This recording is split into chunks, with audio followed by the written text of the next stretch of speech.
and so you feel this sense of connectedness. And I think that does impact your sense of home. You know, my first flights launched out of Kazakhstan, and they landed in Kazakhstan, and when I landed and got out of the capsule, it, you know, call home, call the family, and it's like, I'm home. And I was on the other side of the globe from my home, but I was home. That's interesting. And so you definitely start to feel this sense of connectedness to the whole world, and not just the location where you're from. Planet Earth is your home. After you've been in space and had your life supported by a machine, a very well operated machine, for 7 months, you come back and touch ground. It's fascinating to hear you say that you landed in Russia and you were home. Yep. Because you were back on the planet. Just back on the planet. Yeah.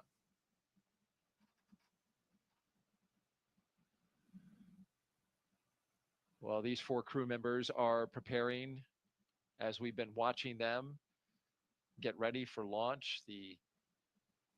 In the immediate future, they're getting ready for hatch closure. So the closeout crew that you see there is getting those final touches in place, preparing the crew with everything they need before they leave the capsule, because after all, they are strapped in, won't be able to move around. So any final placement of items or support equipment that they need, they're taking care of that right now.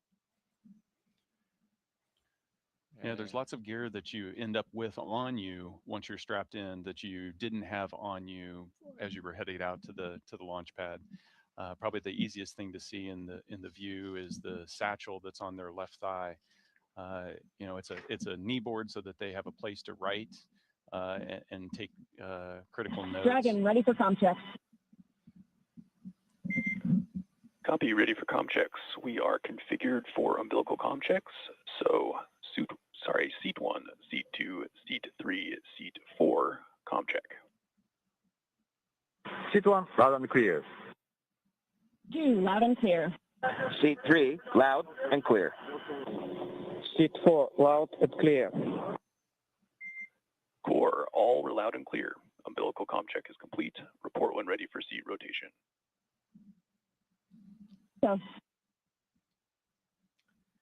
So we're running ahead of schedule with that communication check with the core, which is the resource engineer, that the crew operations resource engineer that communicates with all 4 crew members. And so they went through, and we heard from each astronaut, verify that they can communicate with the core. That's the first set of communication checks. We'll get another set, a much longer set, later, as communication checks are established with the launch team at T-minus 2 hours and 19 minutes. We are running ahead of time because those comm checks normally happen at T-minus 2 hours and 30 minutes, but we're 7 minutes ahead. That's kind of understandable, given this is the second time in 2 days that they've run through this procedure. So you can really tell they've got it down. Yeah, no, practice makes perfect. There's also margin built in as well. And, yesterday as we were leaving, we were a little bit delayed with the pad.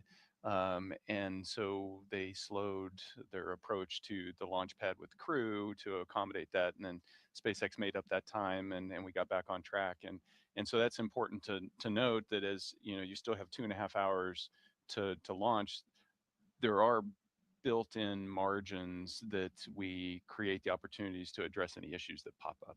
So far, everything's been going great.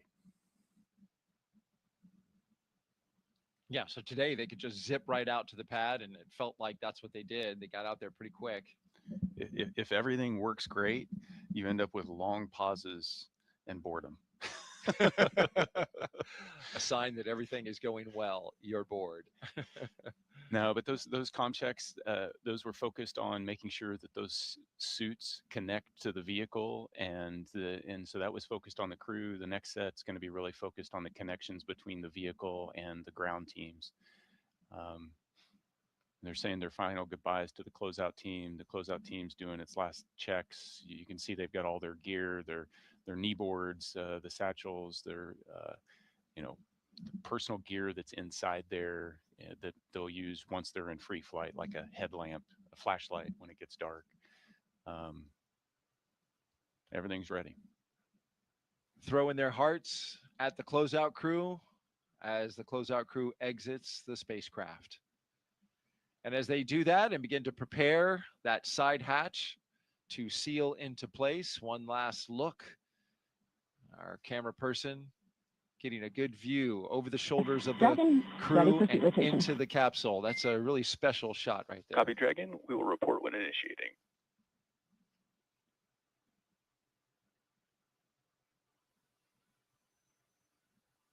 And so here they're going to rotate seats here shortly, put them into the launch configuration. The next time those seats will rotate down, per the plan, is just after re-entry, once you come off peak G, getting ready for shoot deploy. Dragon, SpaceX, initiating seat rotation. Copy.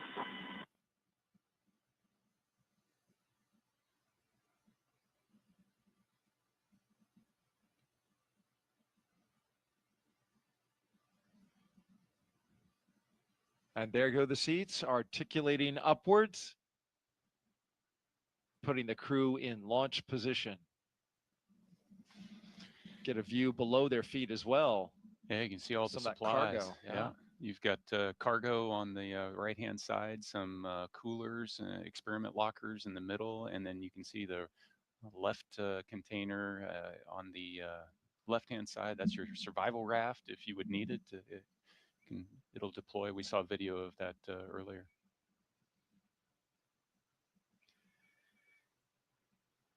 Dragon, SpaceX. All right, seats are in and the out launch position. of the spacecraft we go. Great work by our camera person there, up on the launch tower.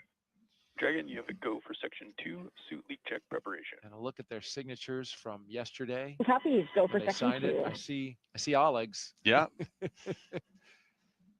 it is unique.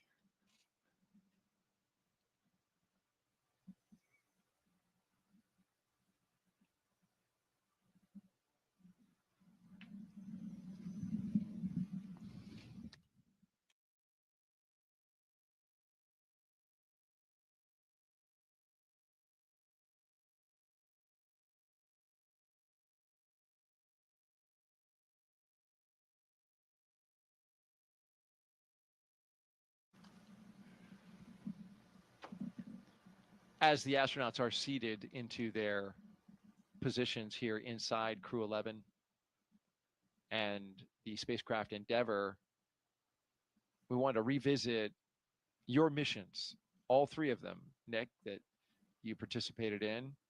And we have some photos to kind of take us through that. This is something that the astronauts think about all the time. All of you think about when you get ready to launch. You never know what's going to happen. And that was the case on this day in 2018 when you launched from Kazakhstan. Yeah, so we were at the Baikonur Cosmodrome, launching on MS-10. Dragon care complete. Ready for leak check. Copy, Dragon. You have a go for section 3, suit leak check. Go section 3. Suit leak check. Yet another check of the suits to make sure that they're working. They're important equipment. This picture is taken as we're getting ready to go up the launch tower to get on the elevator to ride to the top of the Soyuz rocket. And yeah, you know, our preparation is focused. 95% of our training is training for what to do when things go wrong, hoping that you're not going to ever need to use that training. Training for everything to go right is actually pretty boring training. And so this is an instance of, you know, you don't know what life is going to throw at you, and definitely on the first launch, we had a curveball.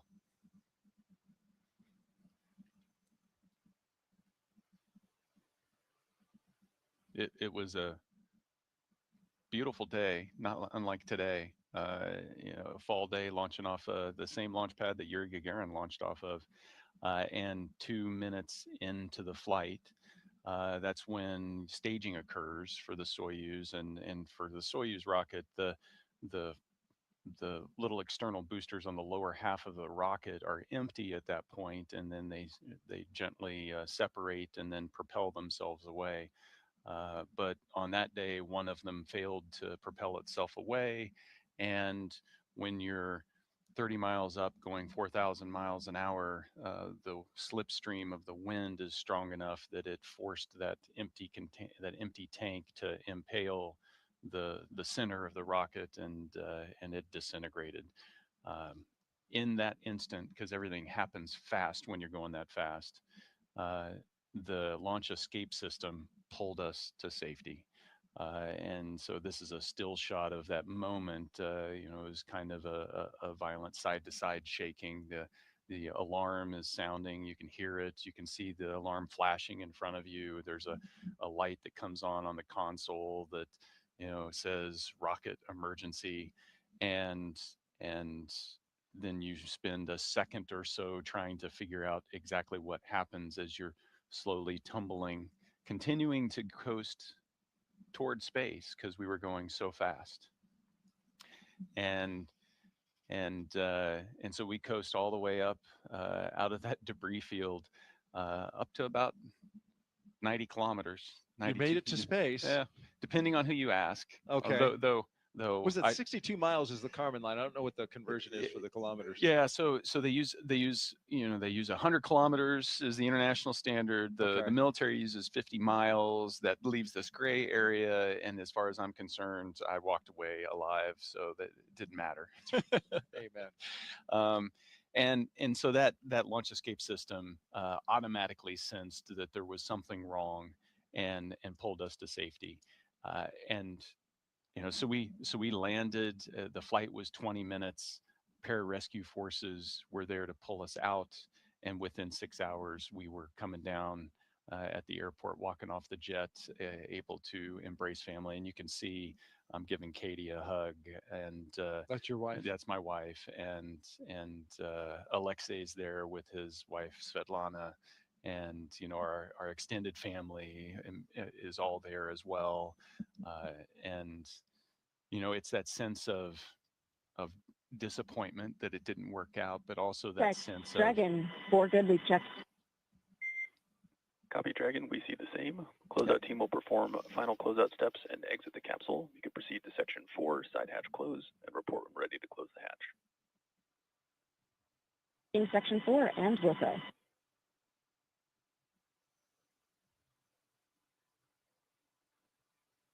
That's excellent news.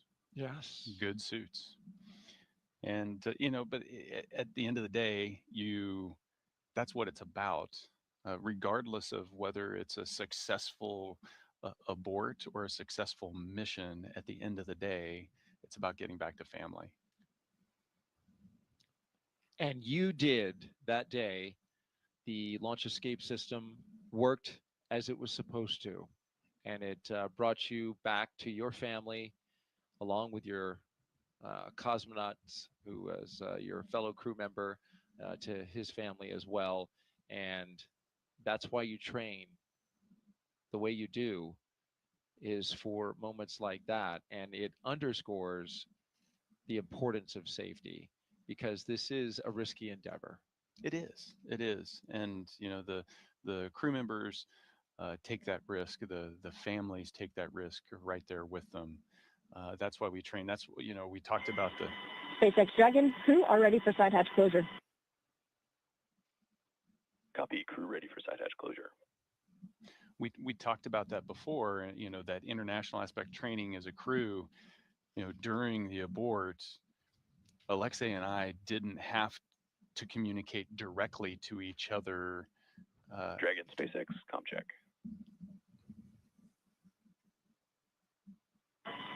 SpaceX Dragon, loud and clear.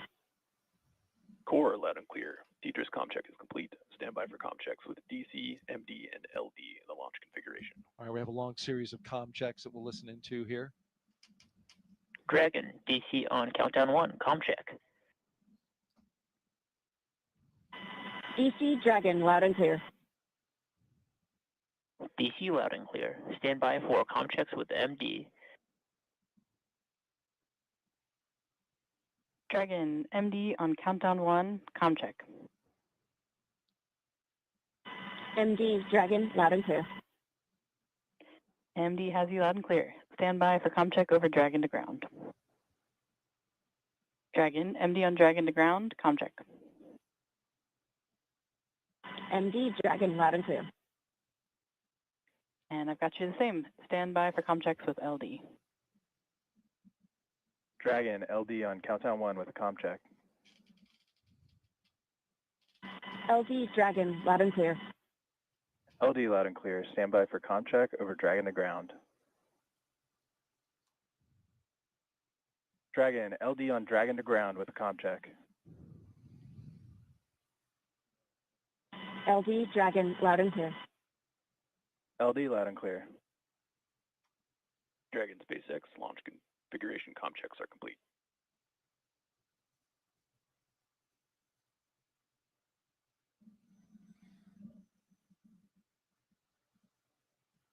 All right, we're through those comm checks, which we got to be able to check the path through the ground, through the air, and they all sound good.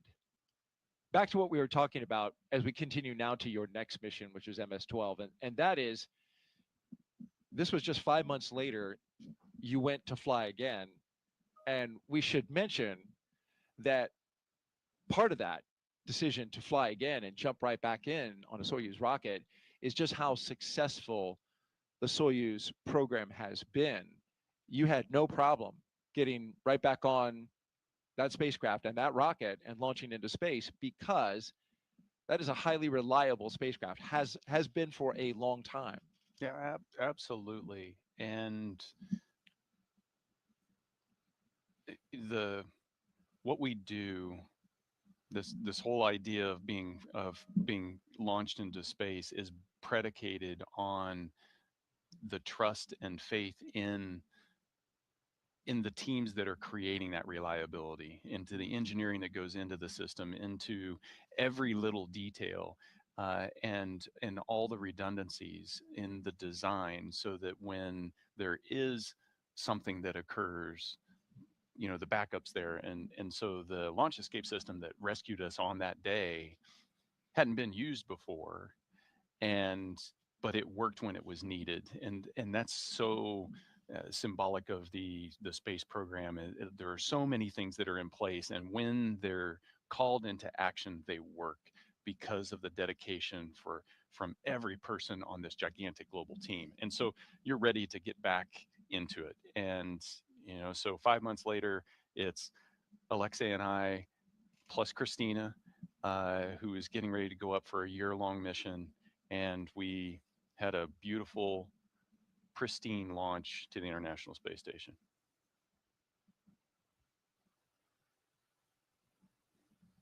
Nighttime launch this time, though. So, when you get a twofer, it's nice to get a day launch and a nighttime launch. But and there was so much buildup in terms of getting to the space station, but the real mission is on the space station. It's doing the science. It's the 200 plus days that follow the 6 hours getting there, that you're up there doing scientific research and keeping the laboratory running and upgrading its capabilities. That's why we launch. The launch is thrilling, and it's an exciting part of the mission, but it isn't the mission.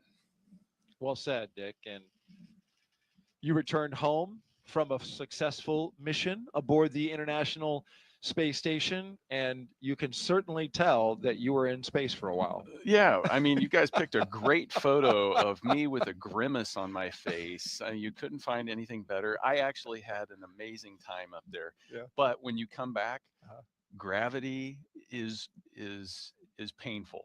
Yeah. And the adjustment back, you haven't had to lift anything for 7 months, and then you come back, and so the first few days of readaptation are challenging. What are you saying there? Ooh, don't, no. Don't drop me, please. No, it's great. and like I said, you're home, and there's this huge sense of accomplishment and relief. They're removing the protective cover around the seal that leads into Dragon Endeavour.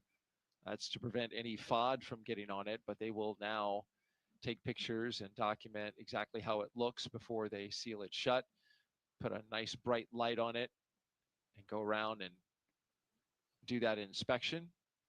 It's always amazing to me that how little FOD, this debris that can cause a leak in the seal, and the seal is just a piece of rubber that's going to press up against a piece of metal, and something like dust or a hair is enough to create a leak path that it's going to fail the leak check. And that's really important, because this hatch is going to stay closed for the next 6+ months and protect the capsule and the crew from the vacuum of space, from all the air inside the capsule leaking out into space. You mentioned the 6-month baseline for Crew 11. That is currently the minimum amount of time they will spend on station. However, the commercial crew program is reviewing data along with SpaceX to certify Dragon for an 8-month stay. They're going to go ahead and let them launch. And then that certification is expected to happen sometime in October, and that will stretch their stay out to 8 months. And I've never heard of any astronaut saying, "Oh no, I get to stay longer." Every day in space is a treat. It's a gift.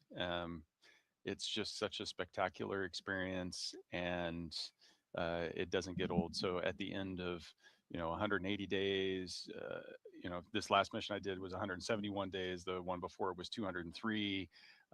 You're still sad to leave at the end. It's mixed emotions, but it's every day up there is a gift.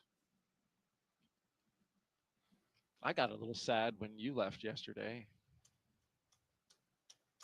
Stuck in tight quarters with me for 6 hours. Got so used to you after 6 hours of being here, saying all these wonderful things about space, and then I got in my truck and Nick's gone.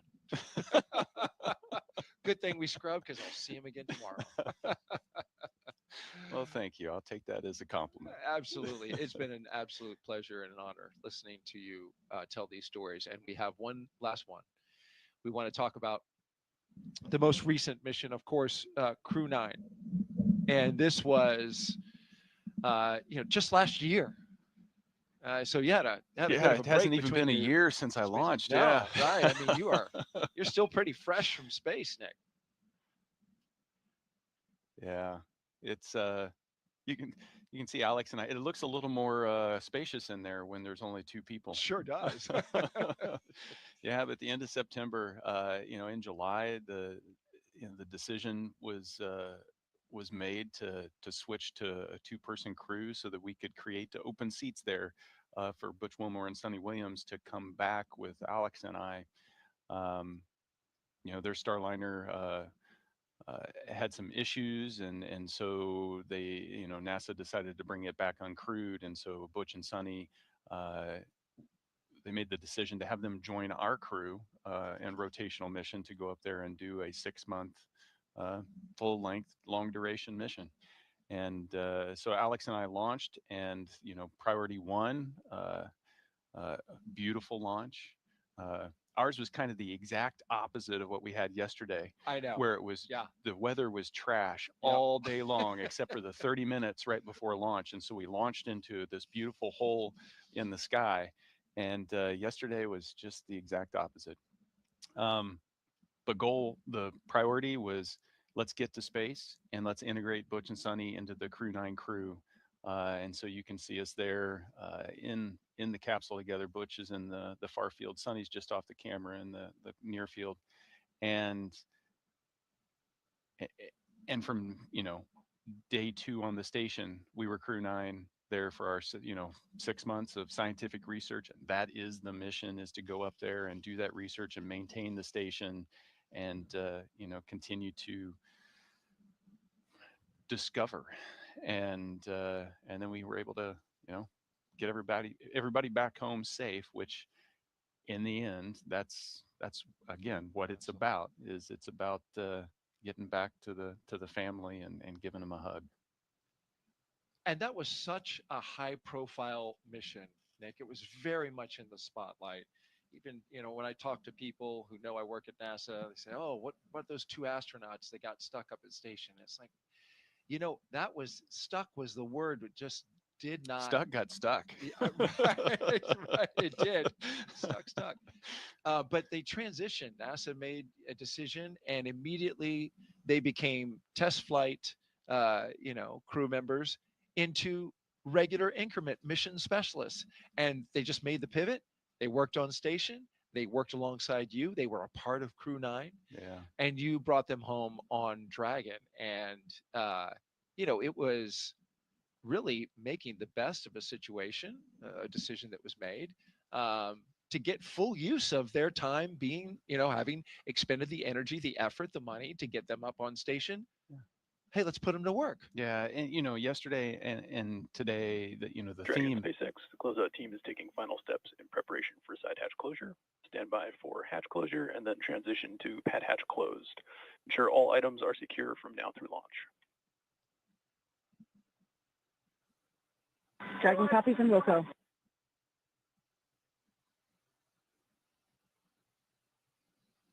Last waves goodbye to the pad team, and there they are. Shut that hatch.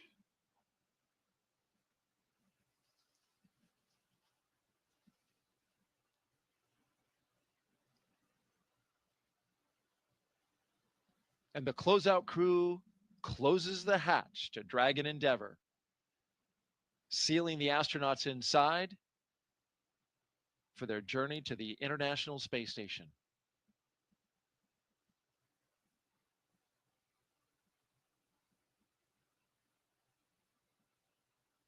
What you were saying? Well, the theme is, if there's a theme, I think you hear it echoed in Zena's words that we've played today, and as in our discussion yesterday, you've heard the same thing in Mike and Kimia and Oleg's words. It's not, space exploration is not about individuals. It's about the mission. And this risky endeavor that we take part in, we don't do it because of the thrill. We do it because of the mission. And so the Crew 9 mission is just another mission in this long legacy of the 25 years of the space station operations, and making that happen, doing the scientific discovery and research up there. So yeah, we brought Butch and Sonny into Crew 9, and it's a testament to their competency and professionalism. From day one, they were all in and able to operate as full up crew members. You worked alongside them every single day of that mission, of that 7-month mission. Absolutely. And they are amazing crewmates, and everything the ground threw at us, we were able to do. And that's also a huge testament to the teams that prep us to get ready to fly. I talked about the 95% of the time we're training for things that we don't expect to happen, but just in case. And they had done training just in case they got stretched. They had done spacewalk training, they had done robotics training, they had done the things that they needed to do just in case this thing we don't think is ever going to happen might happen. And that's what we do every day, is we prepare for that. And so that's we talk about a professional astronaut corps. That's what a professional astronaut corps prepares to do. But that demands that we have this team that helps us get there. And so those are the rock stars behind this whole story, is this team of trainers that had the foresight and the imagination to come up with the things that they think we might need, and they got them ready, and we were able to adapt and overcome the challenges that were thrown at us. And you and your team adapted extremely well. It was a successful mission. We saw the last photo of you guys coming back down. And here you are today. co-hosting our launch broadcast to see Crew 11 into space. If you're just now joining us, you're watching live coverage from NASA and SpaceX of Crew 11's launch to the International Space Station. T0 is 11:43 a.m. Eastern Time. We have a little more than 2 hours before we lift off. Weather is 60% go. We're keeping a close eye on the winds and the convective activity we expect around that time, but the hope is that we'll have a nice spot to launch through into the sky and on into space. You mentioned all the work that you did when you were on Crew 9, and of course, a lot of that focuses around research on the ISS. The International Space Station is one of the most extraordinary labs that has ever been built. And it's the final destination, of course, for Crew 11. Let's take a closer look now at the science happening up there in low Earth orbit and how it's improving life for all of us down here on Earth. The International Space Station isn't just a symbol. It's a powerhouse of cutting-edge science, constantly revealing secrets that defy Earth's limitations and drive us farther into the cosmos. Our mission is research and science. We have experiments mounted on the outside of the station that are looking at Earth. We study our own bodies and how they react to space, to weightlessness, to radiation. And that helps not only us go on further in future missions, but also helps for medical research back home. And then we study lots of different things as well, like materials, combustion, all sorts of things that help us understand life back on Earth. Yeah. Microgravity doesn't play by the rules. It flips them upside down, transforming how liquids flow, how flames burn, and unraveling biological mysteries before our eyes. I saw some heart tissues beating in space, and it was incredible. Photon, we see that top one beating. Looks like happy heart cells.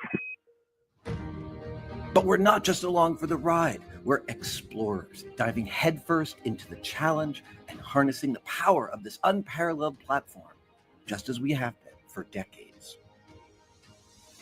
We're on a relentless quest for answers, seeking to understand the intricate workings of the human body in space and ensuring future crews stay safe on their daring journeys beyond Earth's orbit.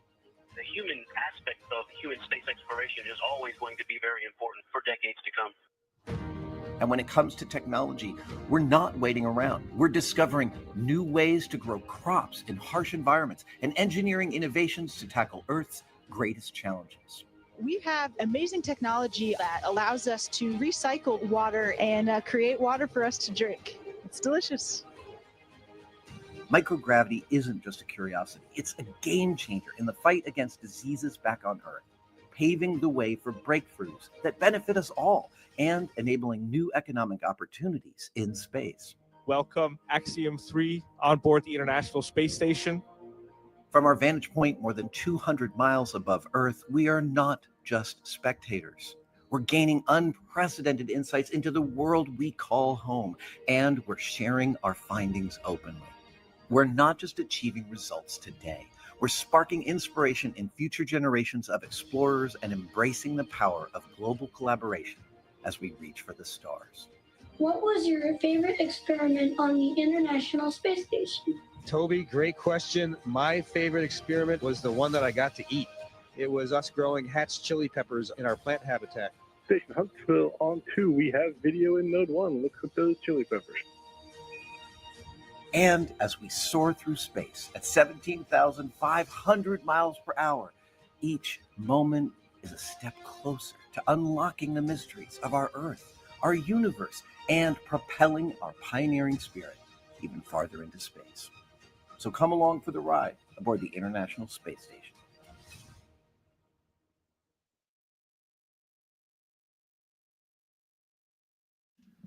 The beauty of the International Space Station and all the science that's happening aboard. Yeah, I mean, that's it. Why are we there? It's science. It's science in the space environment and in the radiation environment. It's science in microgravity, where you can float without end, and you can't do that anywhere else.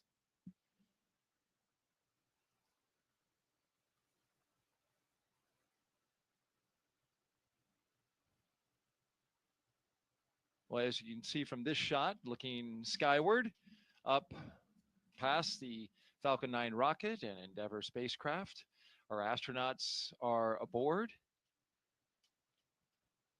They are strapped in. They've had suit leak checks. They've had comm checks. And we're starting to get a few little clouds in the sky. That's expected. It's warm here in Florida on this first day of August. And it's also very humid, even more humid than it was yesterday. As you can see, the puffy cumulus clouds are accumulating a little earlier today.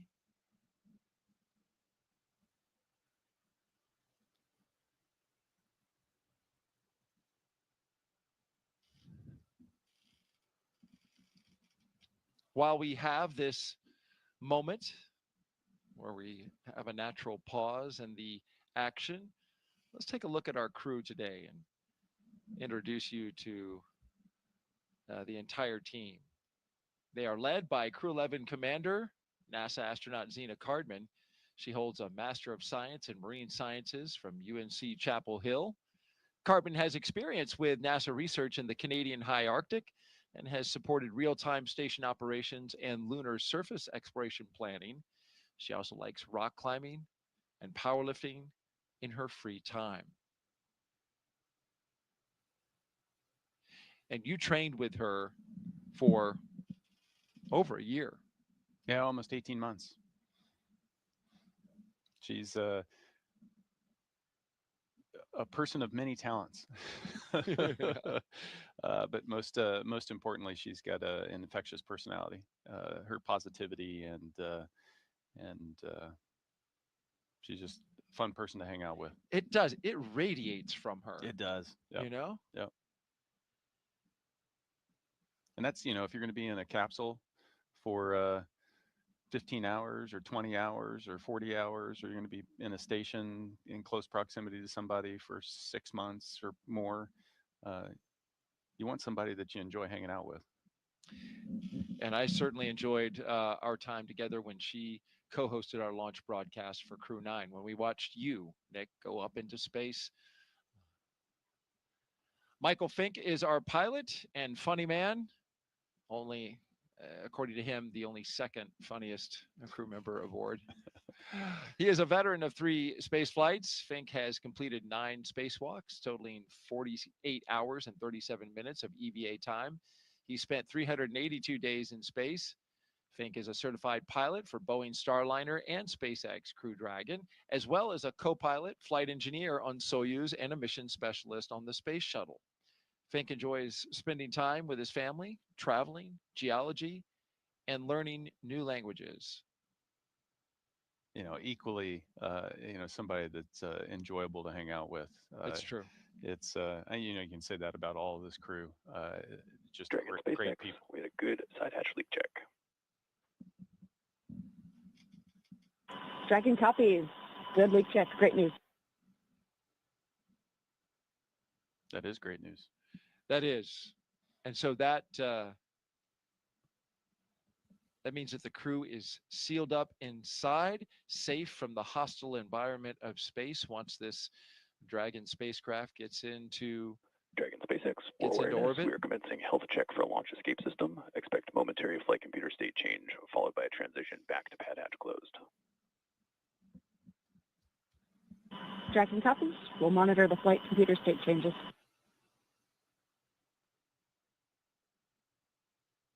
Now, this is an important milestone to check the health of the launch escape system. Yeah, absolutely. And we're doing it well in advance of when we would turn on the launch escape system and activate it at about the T-45 point before you start to add your propellant and your oxidizer to the rocket. You want to do that early, so if there is any issues you need to troubleshoot, you've got time to do it. So this is the early checkout of that system.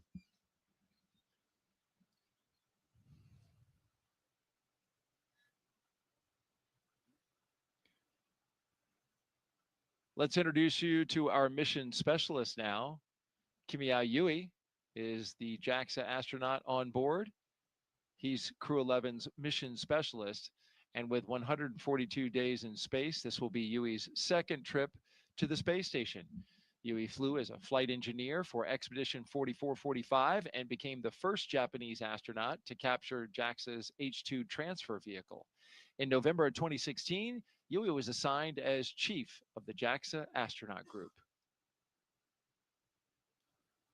And when you think about his history, you know, capturing the H2, the HTV, it'd be pretty spectacular if he could capture HTVX as it comes up. Absolutely, and that's the plan. So if HTVX, which is Japan's newest vehicle, which is going to start docking with the space station, if it all works out, JAXA is really hoping that he'll be at the helm of the crew, or I'm sorry, the Canadian arm, which will grapple the spacecraft and bring it in to space station. That'd be fabulous. You know, the international aspects of the space station can't be, you can't overstate the importance of it. It's just the way we're able to collaborate and cooperate together, you know, using the Canada arm to grab a JAXA vehicle. Dragon and SpaceX for status spectacular updates. how we work together. Both Dragon and Falcon 9 are healthy, and we are looking good for the count. The main watch item is going to be what we briefed you in the weather briefing earlier today, which is the probability of violation at 40% due to weather at the launch site. That is the same as the weather briefing. We are going to keep an eye on that as the count progresses. Copy. Healthy Dragon, Healthy Falcon. Our watch item is weather, which as briefed is 40% chance of violation. We'll be monitoring. Crew will be ready to go.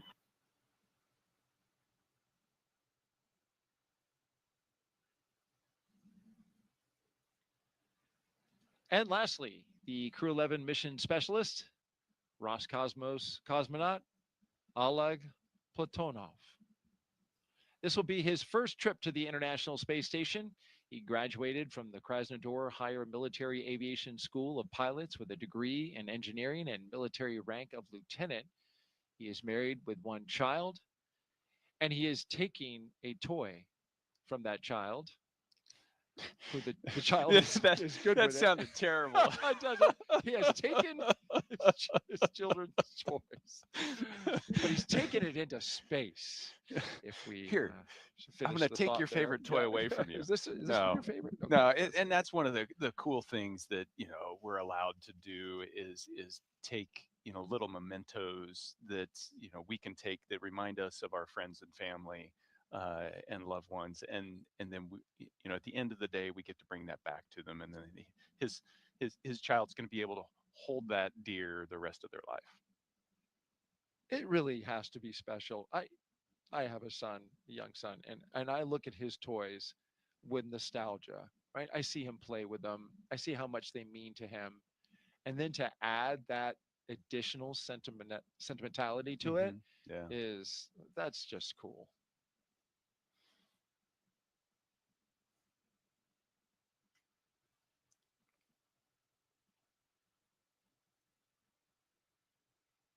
And, you know, his kid will, I'm sure, see some video clip in some way of that toy floating around, right? Yeah, So it makes it more tangible. Right. That I held it in my hands, and now I see it in space, and somehow that draws your, you know, I did the same thing with my kids. It draws them closer to that experience. Yeah.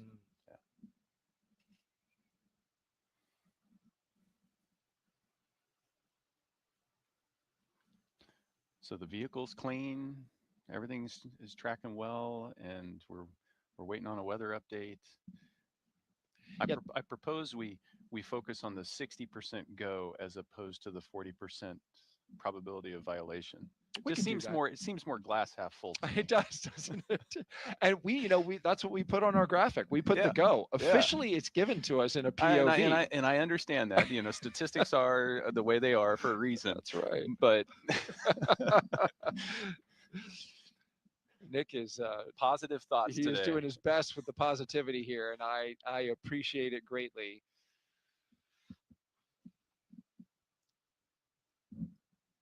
Okay, so we have a confirmed hatch closure.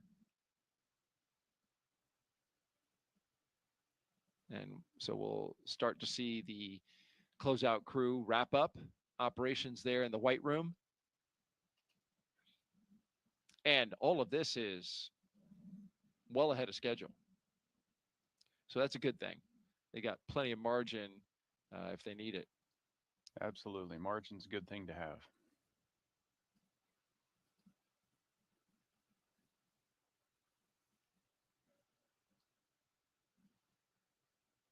How about some more social questions? I love it. Let's do it.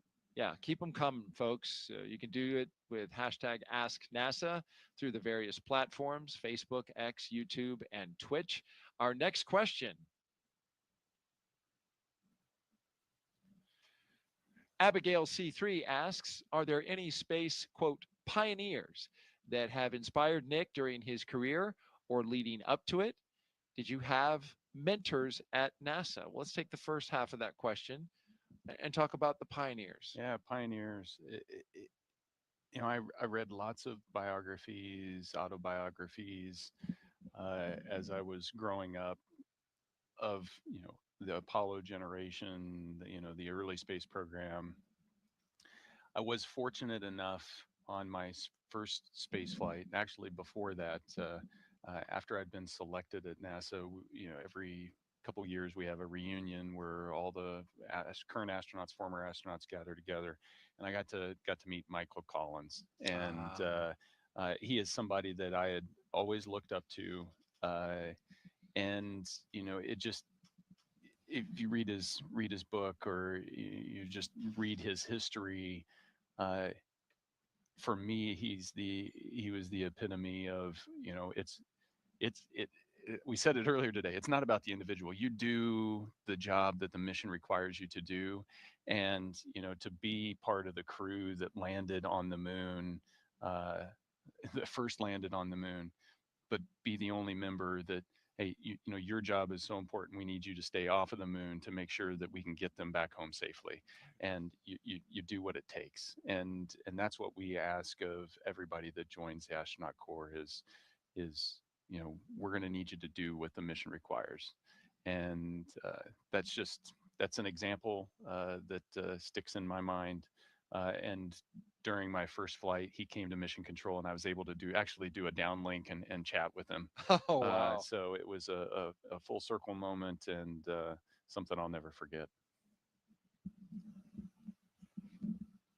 Michael Collins, of course, was part of Apollo 11, which launched in 1969 and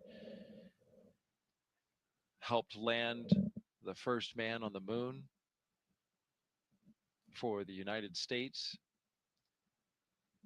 But as you mentioned, he was called at times the loneliest man in the world, because it was his job to stay back in the capsule while Neil Armstrong and Buzz Aldrin descended down to the surface of the moon and got the white hot attention of the entire world. Yeah. When they walked on the moon.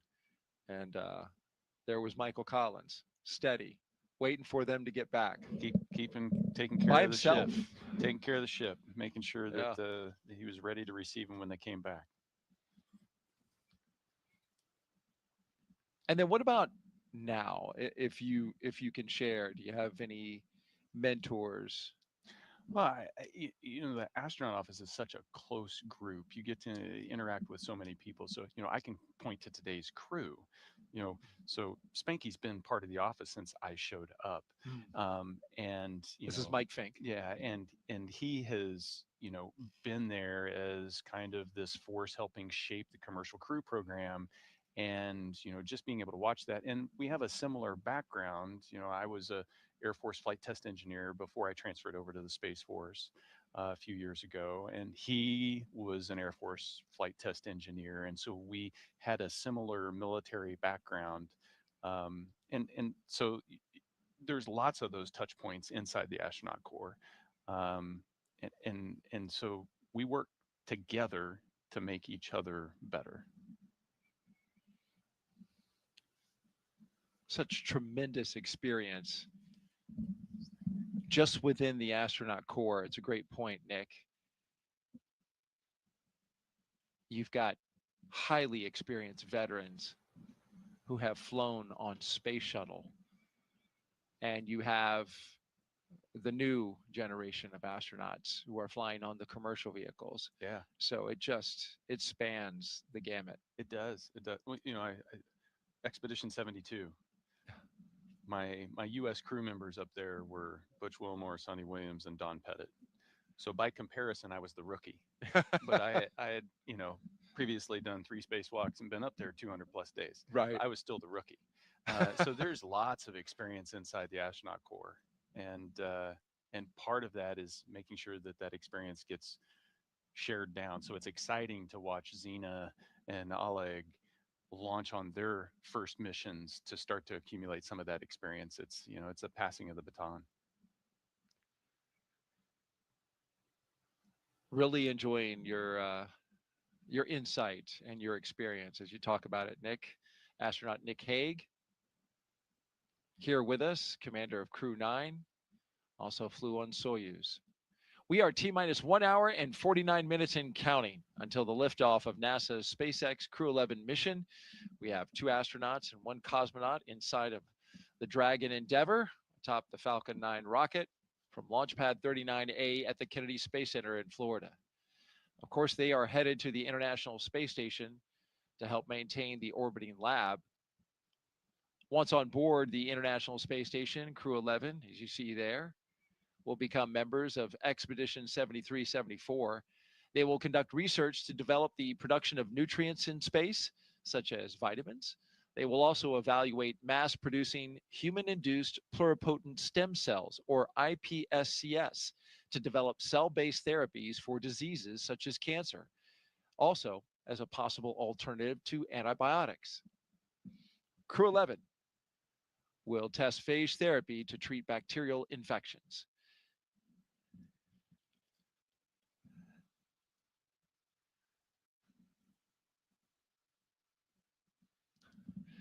So Nick and I are standing by now as we are listening in to a weather brief. So please stand by.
Again, we are standing by as we're listening to a weather brief from Launch Weather Officer James Tager to SpaceX's Launch Director. Please stand by.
Okay.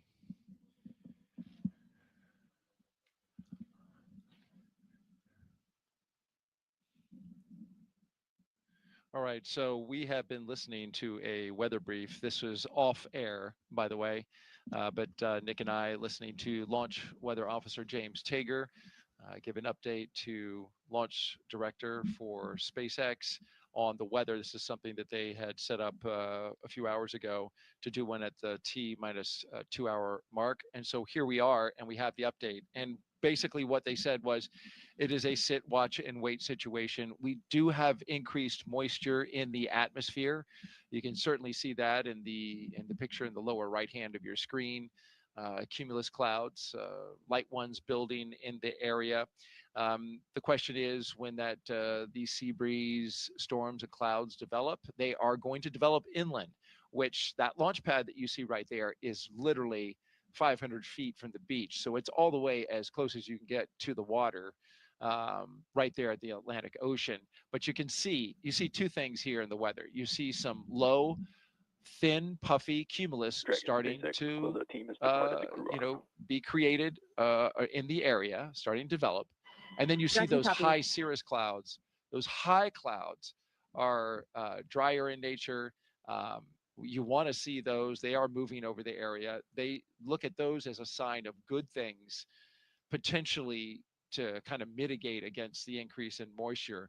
But overall, when the launch weather officer was asked where he would put the current POV updated to the second right now, he left it at 40% probability of violation, which puts us at a 60% go. That has been the go forecast since we began our launch broadcast this morning. You see there in that shot a line of cumulus clouds, nice little clouds there. The scale, the angle of this kind of throws you off because it makes it look like it's out in front of it, but those clouds are more over towards the land side. So we will see what happens with our sea breeze. We're watching it closely. We're also watching the weather along the ascent corridor. Showers are moving through that area at this moment. We also need to have good conditions there. This is where the Dragon could potentially splash down. But what's good about the showers there, Nick, is that they are expected to clear that area in an hour or so. So hoping for a good ascent corridor. And then, of course, you have the abort zones.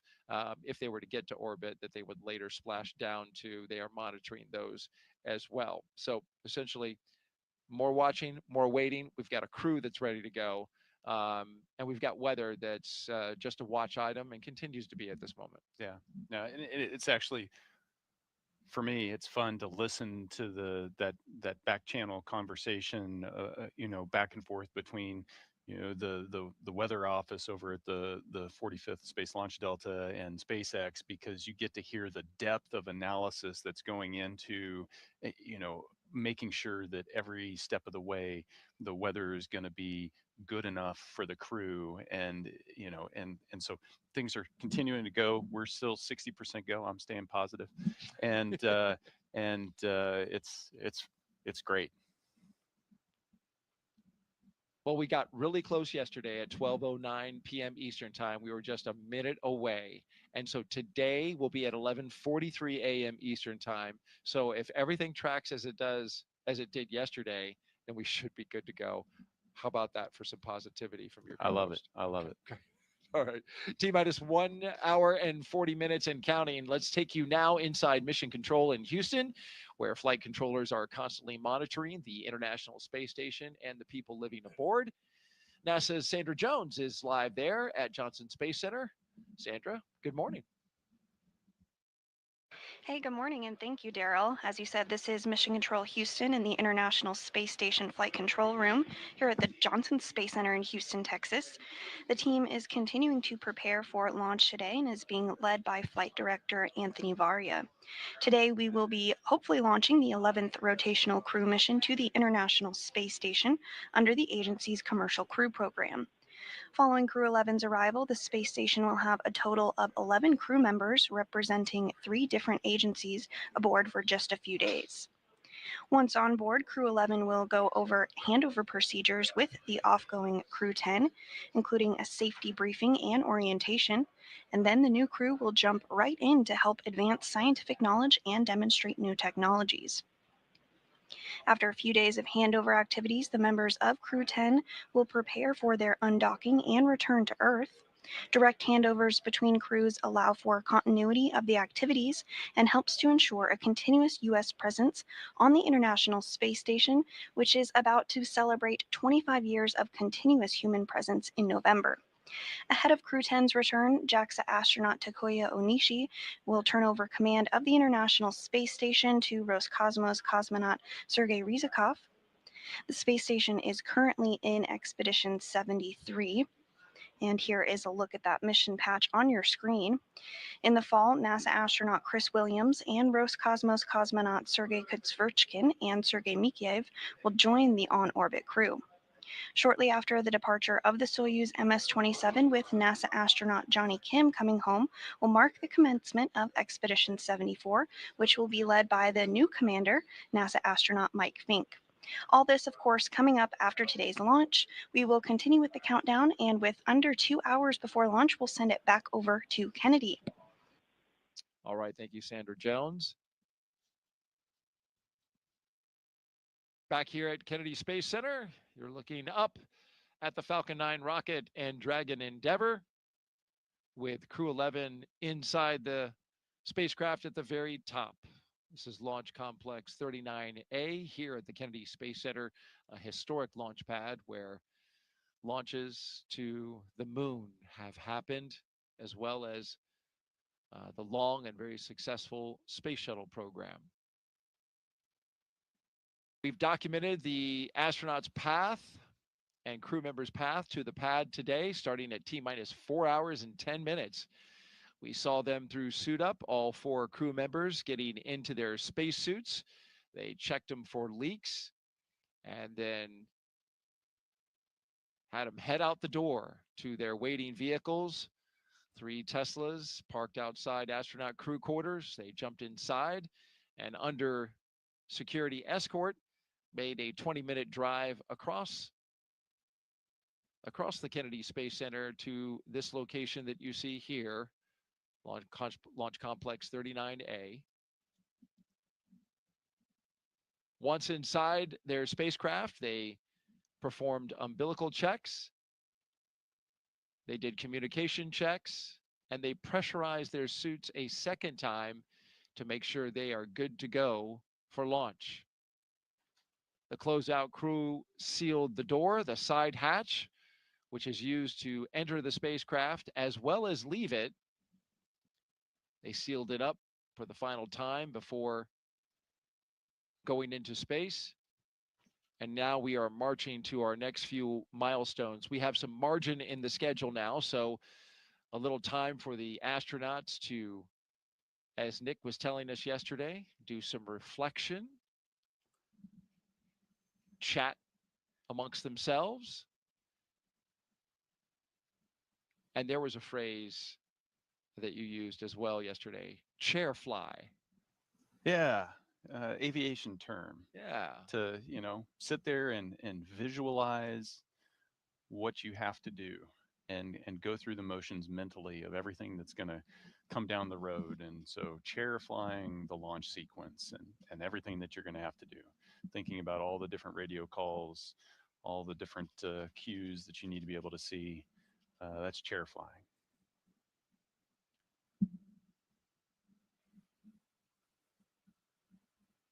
Well, let's chair fly ourselves right to the International Space Station now with some video. We are commemorating a very significant anniversary coming up on November 2nd, 25 years of continuous human presence aboard the orbiting laboratory. And liftoff. International Space Station is underway.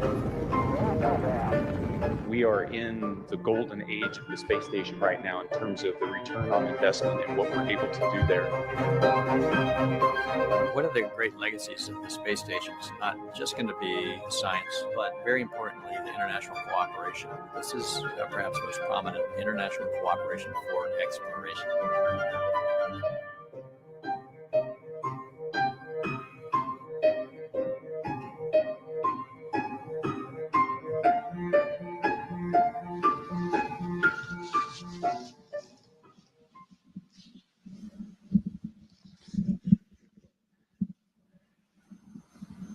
Yeah, what a view.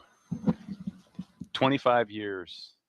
When I first joined the astronaut corps, I'd go to elementary schools and say, everybody in this room doesn't know life without someone living off of the planet Earth. Now I can do that at colleges.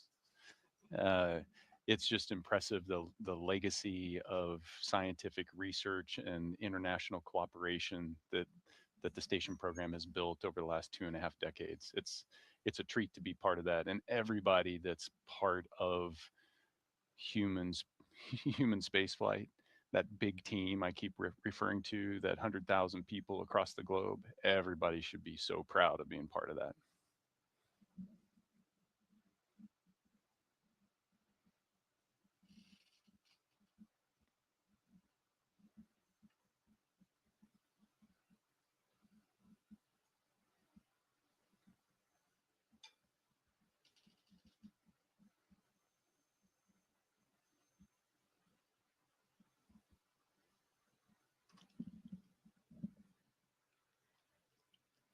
One of the first things Crew 11 did as a team was design their mission patch. You, of course, participated in the design of yours. This is Crew 11's patch.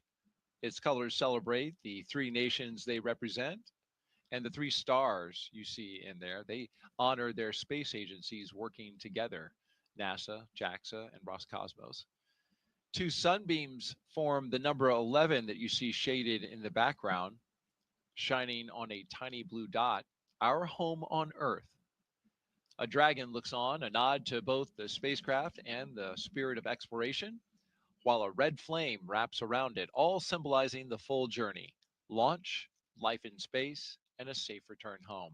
And if you look closely, you can see a tribute to their children in the stars, a reminder that missions like this inspire the next generation. Yeah, it's designing your patch is one of those first crew bonding experiences. You put your ideas out there, but it's fun to see the final product because it really expresses the personality of the crew. And Xena hand drew the dragon, so did she? She's an artist.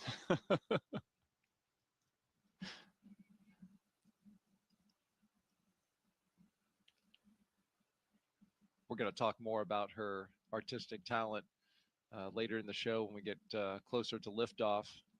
Look forward to doing that around T-minus 13 minutes. Right now, we want to talk about the flight kits. Nick, each crew member gets to bring personal stuff aboard the ISS. you don't get to bring a lot, and you in fact have a designated volume, right? Yeah, so a small bag,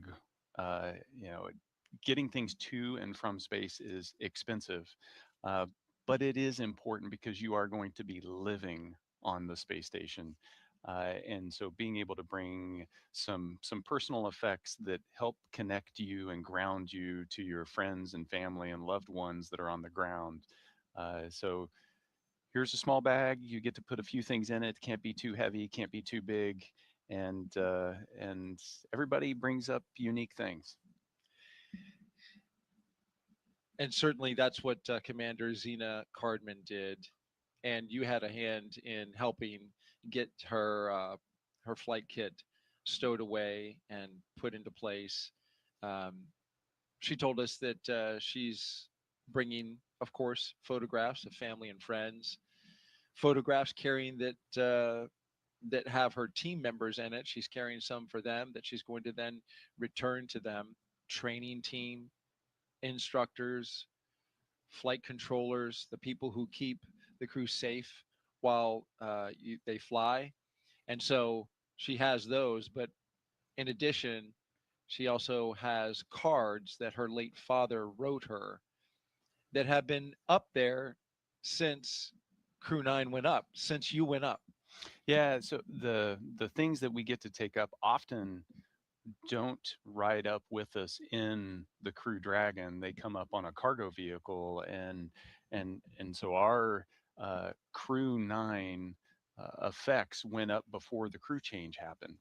And so some of her personal items have been up there since over a year ago. Wow. And so part of it was when we got up there, making sure that we were able to set her things aside, to set Stephanie Wilson's things aside, and so that when they get to the station, they're going to be able to find them. Michael Fink is bringing something that is very familiar to him on missions that he's gone on in the past. He's taking his wife's gamusa from her side of the family. It's a type of silk scarf from her home state of Assam. It carries with it the blessings for his trip to the ISS from her side of the family. He took one on all three of his previous missions. The one that he did aboard the space shuttle, as well as his 2 Soyuz missions. He's been married for 25 and a half years, and so something that's very personal and very important to him. Kimia is bringing a lot of pictures of family and friends, and he's going to give some of them back to those friends. And we mentioned Oleg earlier, taking pictures, and also a couple of toys. He's borrowing.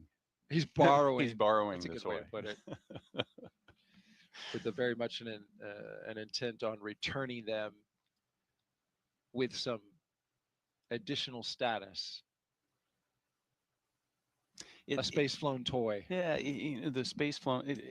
There's something about.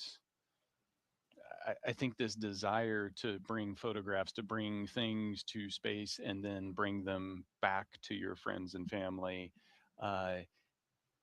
It's really the desire is to bring them to space with you. And the best I can do is bring a little bit of space back to you. But yeah, if I could bring everybody, I mean, that's the ultimate goal, is to like go from 700 people that have been in space to 700,000 people that have been in space to, the sky's the limit. Yeah. The more people we can get in space, appreciating and experiencing just that life-changing perspective, the better off the planet's going to be. And these are small gestures we do for our families to share that with them, but then also to let them know how important they are to actually putting us in those seats on that rocket, because you don't get there on your own. It takes a team to get you there. It takes the family, the love, and the support to get you there.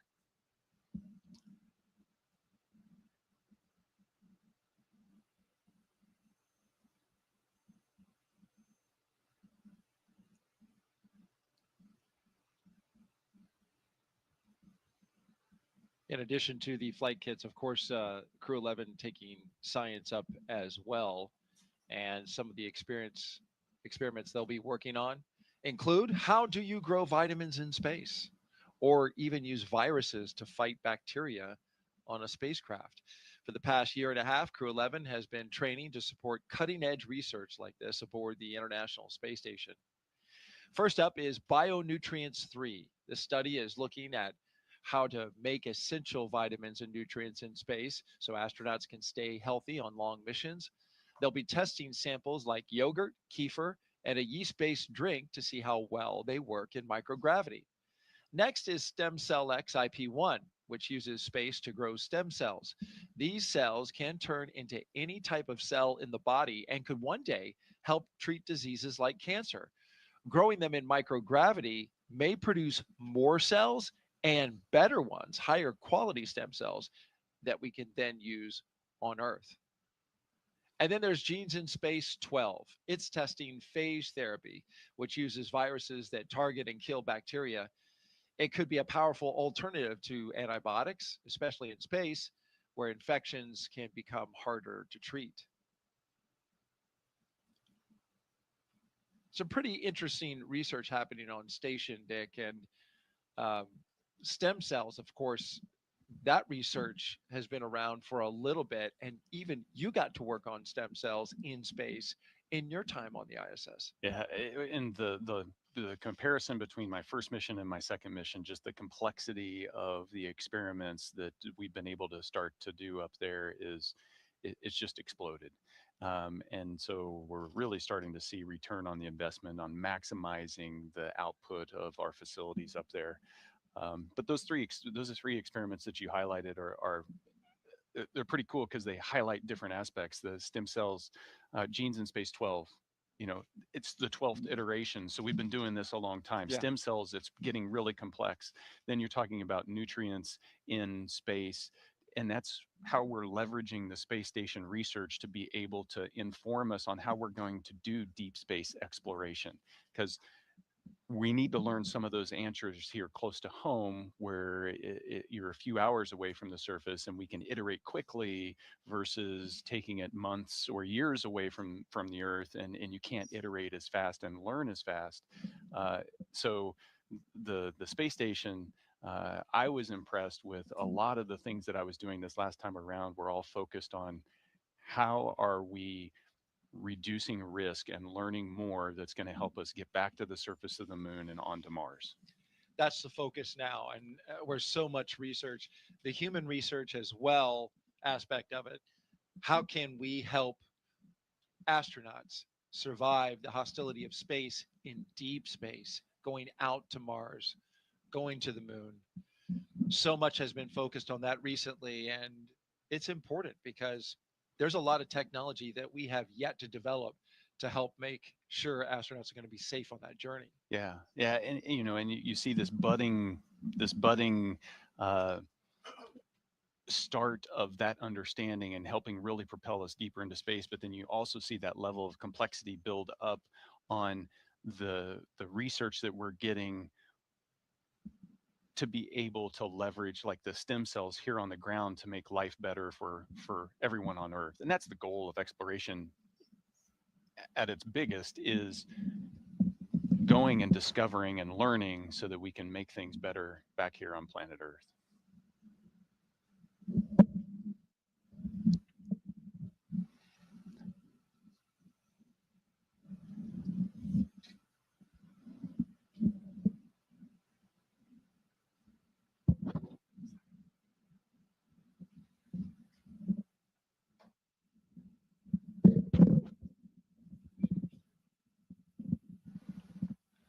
T-minus 1 hour and 21 minutes and counting until liftoff of NASA and SpaceX's Crew 11 to the International Space Station. You're looking at a live view of Launch Complex 39A.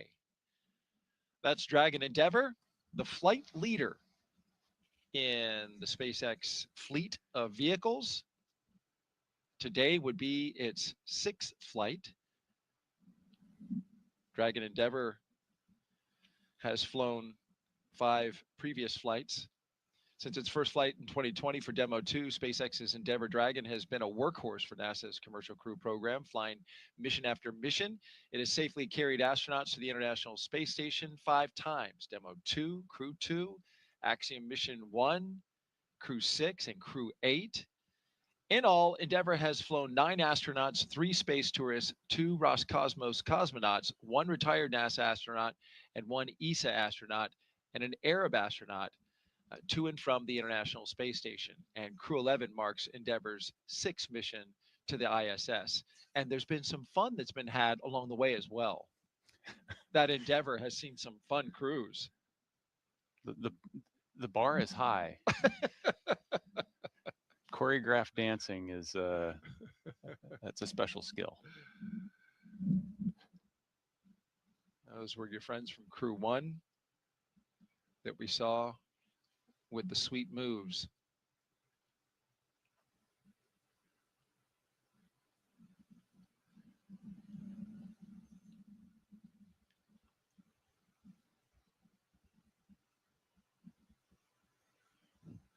Some things we're looking forward to, of course, further down the countdown is launch escape system arm, the retraction of the crew access arm, getting closer to less than an hour from now. So we're gearing up for that.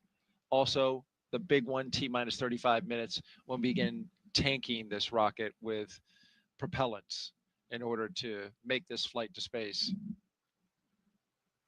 Yeah, everything builds up to that. Well, everything builds up to liftoff, right? That's right. But if you're going to go anywhere, you need gas. And before we load it with gas, we got to arm the launch escape system. So all of that starts to really pick up around T-minus 45. And, you know, right now you're still in that, you're in the seat, you're waiting, you're reflecting. As you start to arm the launch escape system, that's the mental shift to now it's time to be ready to go.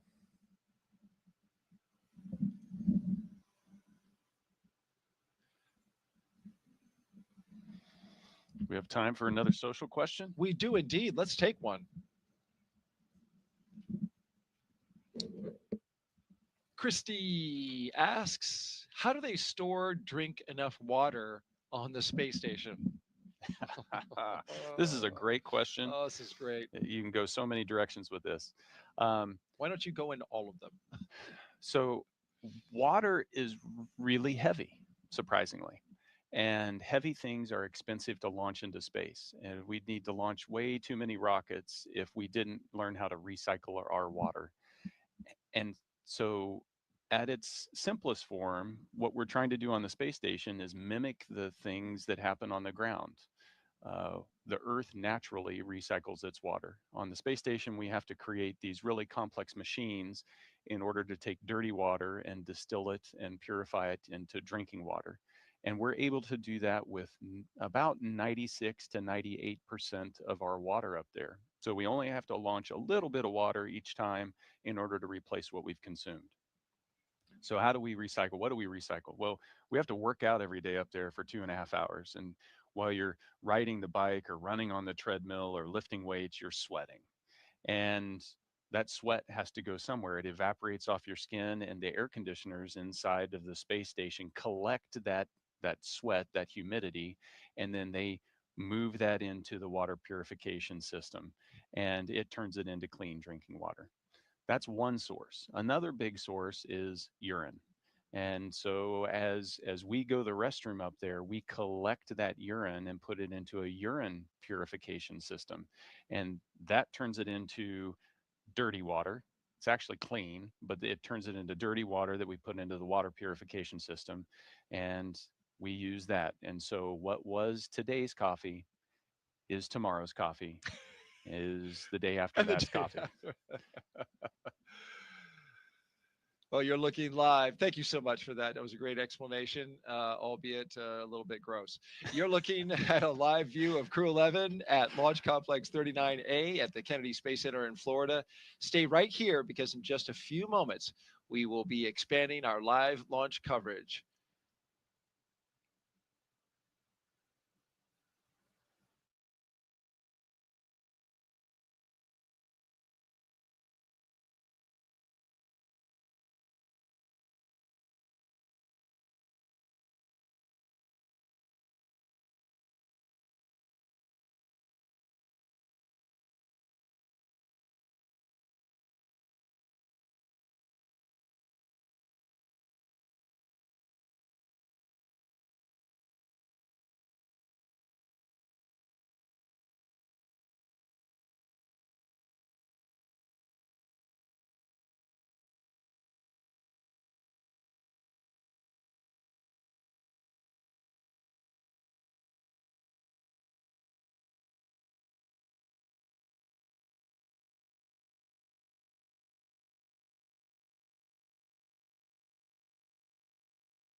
Good morning and welcome back. You're watching live launch coverage of NASA and SpaceX's 11th rotational flight to the International Space Station. I'm NASA's Daryl Nail, joined once again by NASA astronaut Nick Hague. After yesterday's weather scrub, we're back on track for a second attempt. Liftoff now set for 11:43 a.m. Eastern Time from Launch Pad 39A here at the Kennedy Space Center. And before we continue, a quick reminder about Nick's incredible experience in space. General Nick Hague was selected as a NASA astronaut in 2013. His first flight to space station ended in 2018 with a launch abort following a rocket booster failure on Soyuz MS-10, a dramatic escape that he and his Roscosmos crewmate survived safely. He then returned to space successfully on Soyuz MS-12, spending 203 days on the ISS. Then last fall, he commanded NASA's SpaceX Crew 9 mission, launching with cosmonaut Alexander Gorbanov. In total, Nick has logged 373 days in space and completed 4 spacewalks. Everything's looking so glad clear you're at the here path with us, now. and you've documented everything starting at T-minus 4 hours and 10 minutes early this morning, and we've been rocking and rolling ever since. No, it's been great to be here. I wouldn't want to be anywhere else. Supporting your friend and colleague, Zena Cardman, as well as the rest of the crew members on their mission today. Crew 11 is launching from Pad 39A. We're just over an hour away. About the same as previously, 40% chance of Once violation. they and launch, copy all, we are all tracking for they'll MS2, arrive at station and join we'll be Expedition getting them back in the sliders, 7374. prior to And in T-minus just 1 3 hour days, prior to Crew 10 will starting return Section home. 5. A quick 2+2 crew handover.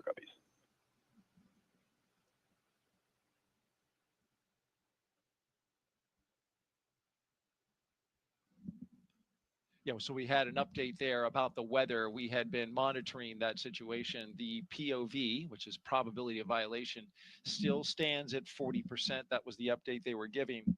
We are go, as Nick likes to say, 60% go for launch. Let's take you through Crew 11's launch day preparations so far this morning. After waking up and grabbing a bite to eat, the crew suited up inside the historic crew quarters, a tradition that dates back decades. SpaceX teams helped them into their custom pressure suits, and just like other crews before them and yesterday, they gathered around a table for a card game to burn off any lingering bad luck before launch.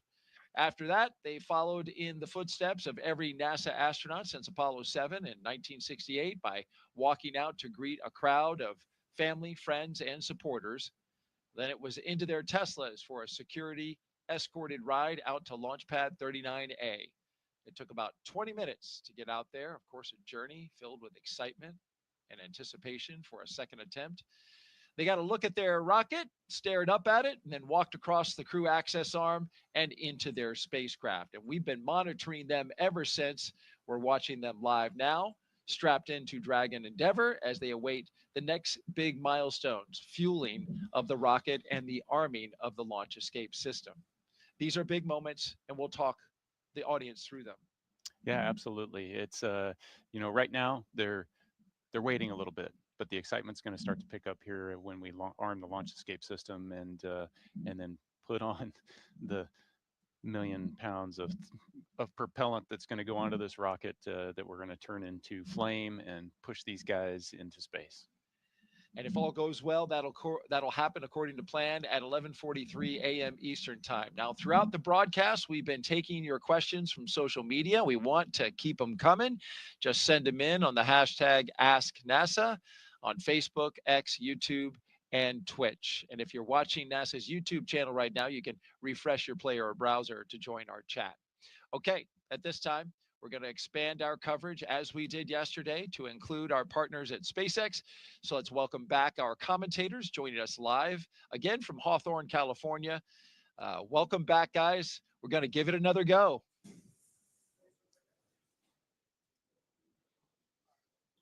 Thanks, Daryl. It's great to hear and see you guys once again. And like you mentioned before, it's keeping an eye on the weather is going to be the name of the game today. I'm Joseph Zakshesky with NASA Communications. And I'm Somashri Bastava, a certification engineer here at SpaceX. We're once again excited to be... Dragon, foot restraint checks complete.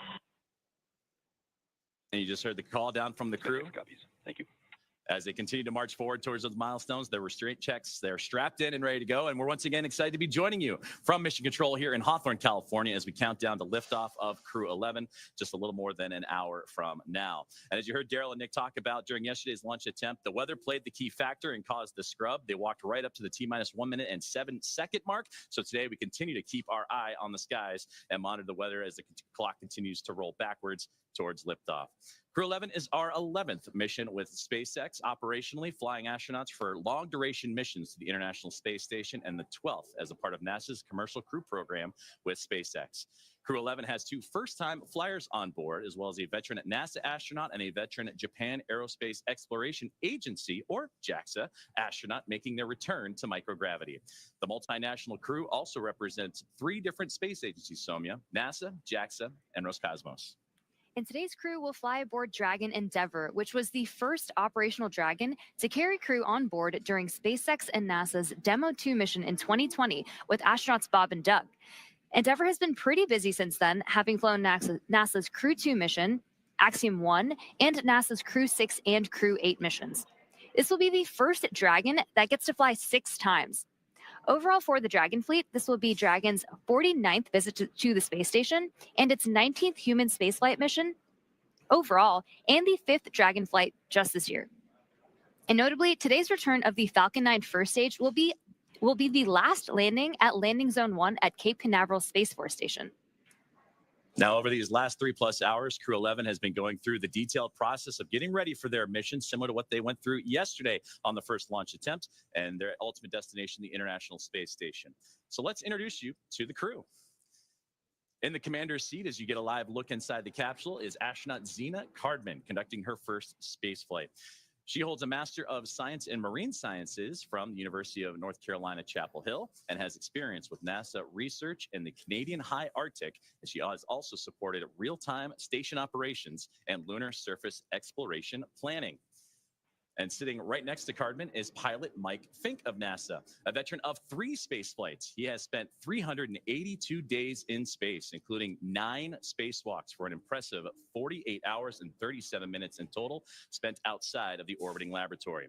Fink is a certified pilot for Boeing Starliner, a part of the Commercial Crew Program, and SpaceX's Dragon, and the co-pilot flight engineer on Soyuz, plus a mission specialist on the Space Shuttle, STS-134, the last mission for Shuttle Endeavour, so only fitting that he flies on an Endeavour here today. And serving as mission specialist is Japan Aerospace Exploration Agency, or JAXA astronaut Kimiya Yui. This will be Yui's 2nd trip to the space station. He was selected as an astronaut by JAXA back in 2009 and has logged 142 days in space.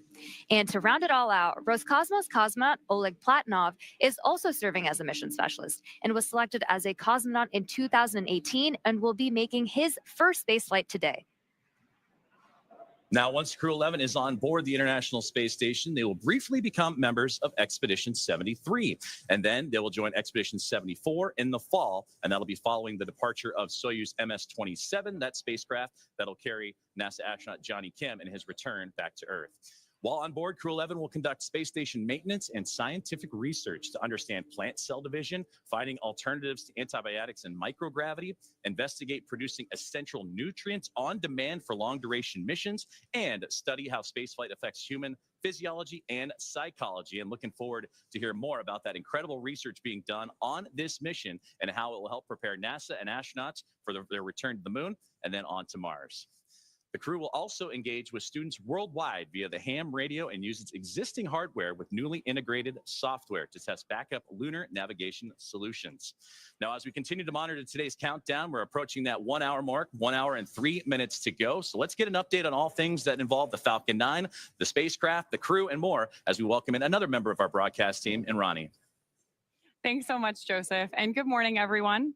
I'm Ronnie Foreman, a senior sales manager here at SpaceX, and I'm very excited to be joining you again today from right outside of Mission Control in Hawthorne.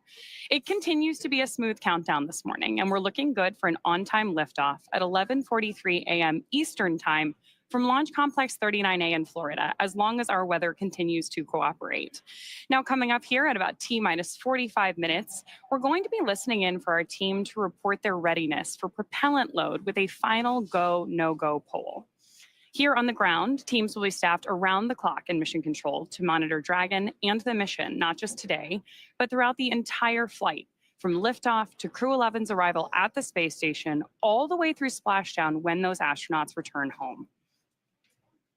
On console or on headset in mission control, which you've got that great live shot of on your screen right now, we've got 6 key positions. The mission director is in charge of the room and tasked with making real-time decisions to ensure mission success. The person that you're going to hear today talking to the astronauts is the crew operations and resources engineer, who we'll refer to as the core throughout the broadcast. There's a good shot of him there in the lower right-hand corner of your screen as well. And of course, those 4 additional team members are focused on vehicle systems, including avionics, navigation and control, software, propulsion, life support, and communication with the ground support teams. Then apart from our mission control here, the Falcon 9 team is currently located in the Launch and Landing Control Center at Hangar X in Florida, not too far away from LC-39A, which we're looking at now. So with less than, or just more than an hour until launch, we are all settling in here across the country for final checkouts, propellant loading, and ultimately launch. Joseph?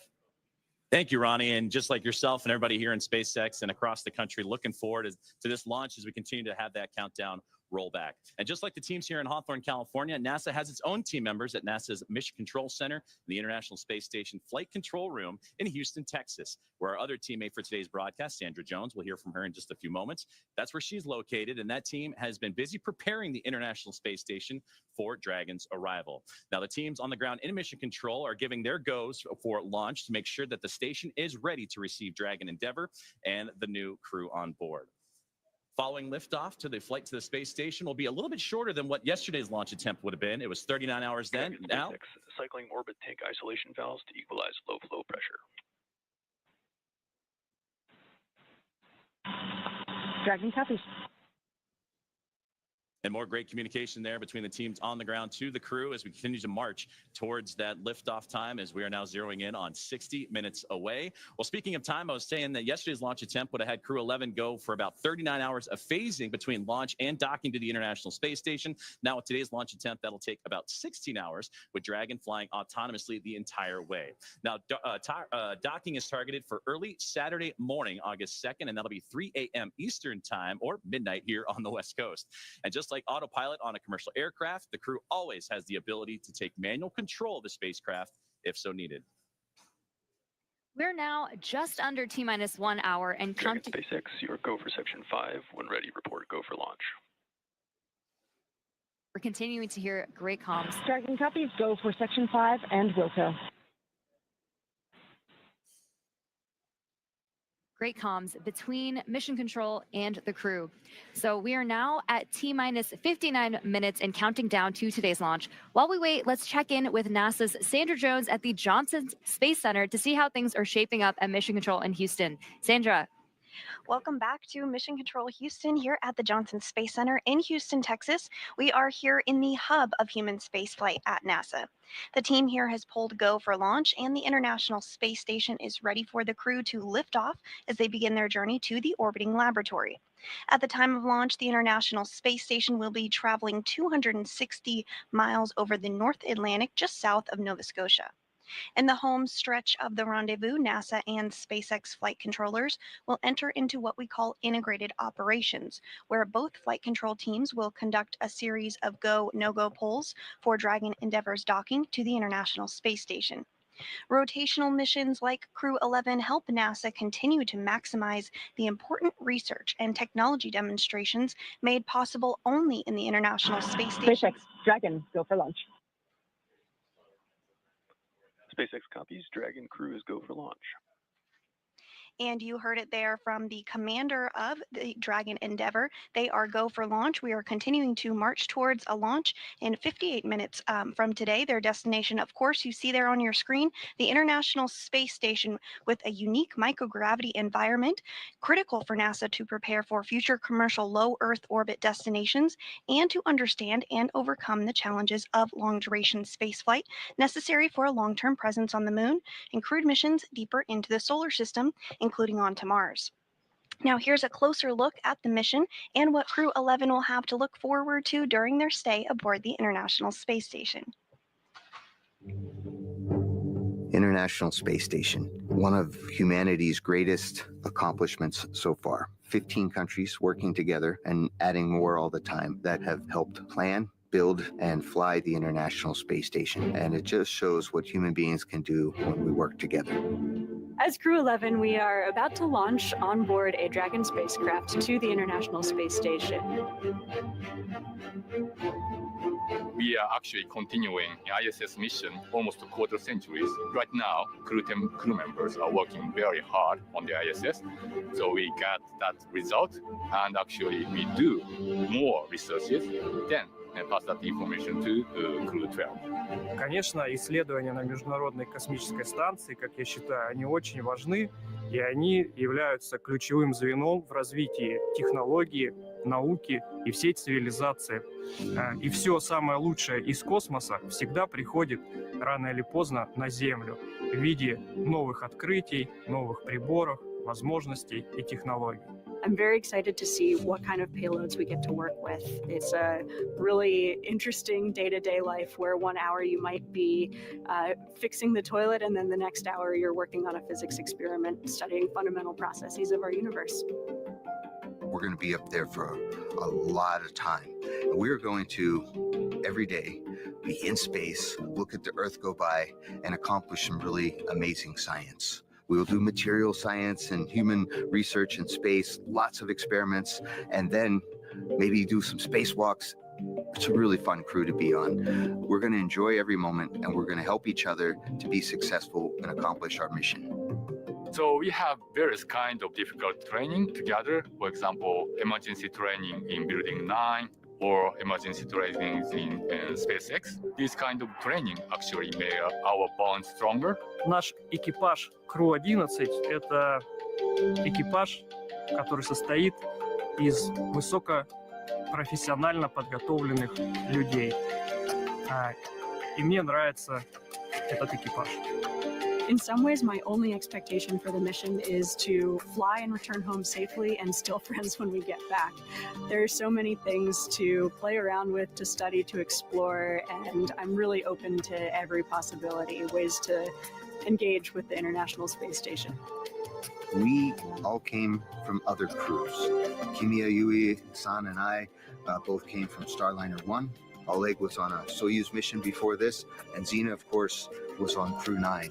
But we all came together with our previous experience, melded into a really fun team, ready to go fly to our International Space Station.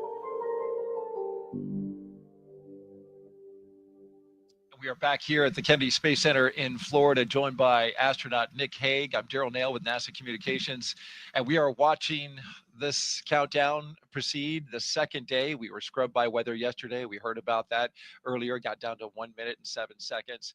What's interesting about this to me, Nick, is although the launch is delayed, oddly enough, their arrival to the International Space Station has not been delayed, not even a second.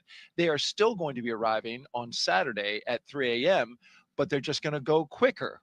Yeah, orbital dynamics can do strange things like that. Sometimes you need to speed up to slow down, and vice versa. And in this case, we can launch at a different time, use some orbital dynamics to our advantage, and arrive to the station at the exact same time. What it means for the crew is I'm going to be in that capsule for 16 hours instead of 40 hours, which, it's a tight space. It's not the tightest of spaces, but it'll be nice to get to the station a little bit faster and be able to spread your wings out coming through the hatch. A small benefit to a launch delay, having a little shorter. If there is a silver lining somewhere in there, this is it. This is it. All right. Well, let's take a social question. We've been asking throughout the broadcast for our audience to send us questions, and Nick, you've been doing a great job answering them. Had a lot of kids asking questions as well. Our next question comes from Jeff, who asks, what was the most interesting thing you saw outside the window when on board the ISS? I've heard you describe it now for 2 launch attempts. I thought it was fascinating that you were able to see the entire coast to coast of America, from West Coast to East Coast. And I just wondered what that was like. But what was the singular most interesting thing you saw? So this last time, it was the difference between looking out the cupola 6 years ago and looking out the cupola now. it was nighttime where, the sun's getting ready to rise. You can see stars all over the place. And I start to see these streaks of, light, and it's like fireflies on the horizon. And what it was other satellites. So in the 6 years, there's been so many satellites added to space that now it's easy to see the sun reflect off those satellites as you're coming up over sunrise, and you start to get this sense of just how congested space really is, and how important it is to keep track of all that stuff. Absolutely. Yeah, and so that is it's critical, and there's a connection there, with the Space Force. We're right here co-located to launch into space, and we rely on each other, but then also to keep the station safe. The Space Force is doing its job as well. Absolutely. The 45th Space Wing tracking all of the assets in space. Well, we love hearing from you, so keep those questions coming. Just hit us up on Facebook, X, YouTube, or Twitch with the hashtag AskNASA, and we'll get to yours live. T-minus 51 minutes and counting now till liftoff. So let's head out to NASA's Tony Jaramillo, who is standing by live at one of the best viewing spots here at Kennedy. She's joined by NASA's Acting Associate Administrator, Vanessa Weich. Tony. Hey, thanks, Daryl. That's right. We are out here once again in an amazing viewing location where we can see the rocket at the launch pad. Off to my left here, joining me is Vanessa Weich. Vanessa, we saw you at crew walkout yesterday and also out there today. Did you have a chance to speak with the crew before they headed out to the launch pad? Anything that you told them? Well, yesterday I had the opportunity to kind of say, hey, we're very excited. We wanted to tell them they were all here. We're cheering for them and excited about their launch. And so that was very exciting on yesterday. And then today we got up and we did it again. And we told them, yes, that we're very excited for them, each and every one of them, and just wish them well. I did have the opportunity to speak with them, 2 days ago, and to speak with them more in a setting where we could talk and talk about the mission that was coming up. Each and every one of them are excited about their mission in different ways, the experiments that they'll have to do. And they're excited about getting to the International Space Station, what they'll do at the International Space Station, the science experiments, the technology, and looking forward to them. They'll be the crew that will be on orbit as we celebrate 25 years of having continuous presence off of the Earth. And so that'll be great. And then they'll also probably be there when we start our celebrations here in the United States of our 250th birthday of the United States. So a very exciting time for this particular crew. Absolutely. We are all very excited for them to go to station, hoping that happens today. Crew 11 will mark the 12th human space flight for SpaceX under NASA's Commercial Crew Program. Can you tell us a little bit more about the significance of maintaining that human presence in space? Yeah. So we're really great partners that we have with SpaceX, and them being able to get our crew members to the International Space Station. And right now, today, we're working together off the planet, building towards what we're going to be doing, furthering our LEO economy. So as we continue on doing our experiments on the International Space Station, we're also looking at follow-on space stations. And so working together as internationals, as our industry partners on those further new commercial space stations. And then all of the things that we're learning is helping us as we prepare for Artemis. And so with the Artemis missions, we need everyone, all hands on deck. We'll be working together as we go. Right now, we're planning for Artemis 2. And I think, right here at the Kennedy Space Center right now, we have our astronauts today. They're still here. They're doing their training for Artemis 2. But their first flight, they'll go and they would do a flyby of the moon. And then next up is landing on the moon. So we're excited that all of us get to work on this together. Our international partners, our industry partners, academia, NASA, we're working on this as one team. Vanessa, thank you so much for joining us. Now we'll send it back to our team in Hawthorne. Thanks, Tony. Falcon 9 is the first orbital-class rocket that is capable of reflight. Together, Falcon 9 and Falcon Heavy have completed more than 520 launches and over 449 reflights. And today, the booster will be attempting to make the last landing at Landing Zone 1, which is just down the coast from NASA's Kennedy Space Center in Florida. Rapid reusability drastically is the key innovation that is making space more accessible. While today's booster is on its third trip to space after most recently supporting AX4, the fourth private astronaut mission to the International Space Station, we're working towards qualifying our fleet of Falcon boosters and fairings to support 40 missions each. And if you want to keep track, we're currently at 29 flights of a single Falcon booster. This same spirit of continuous iteration and innovation does not stop with Falcon 9.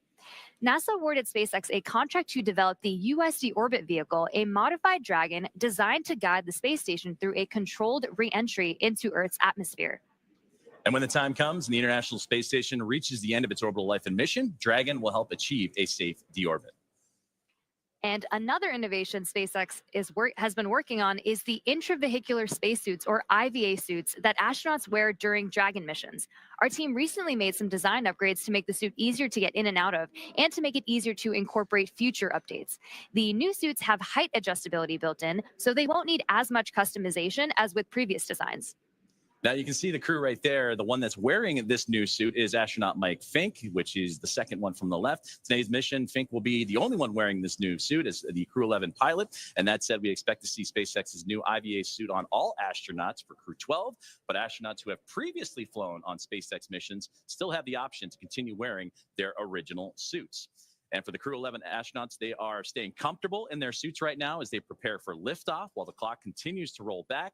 And we'll check in with Ronnie on the status of today's countdown. Thanks so much, Joseph. So we are coming up on just under 46 minutes to launch, and our teams are carefully moving through our pre-flight process. Next up in the countdown, we're going to hear SpaceX's launch director check in with the team for readiness. And that's readiness both for propellant load and for launch.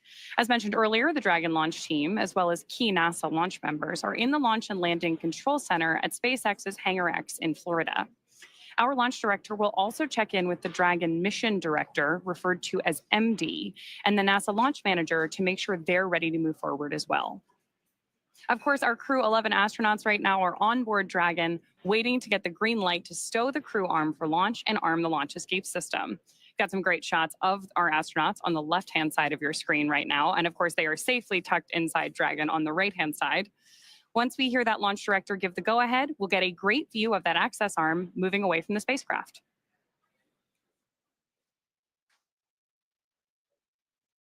We are going to stand by here and listen in for that final poll and some instructions to our team in that final lead up to liftoff.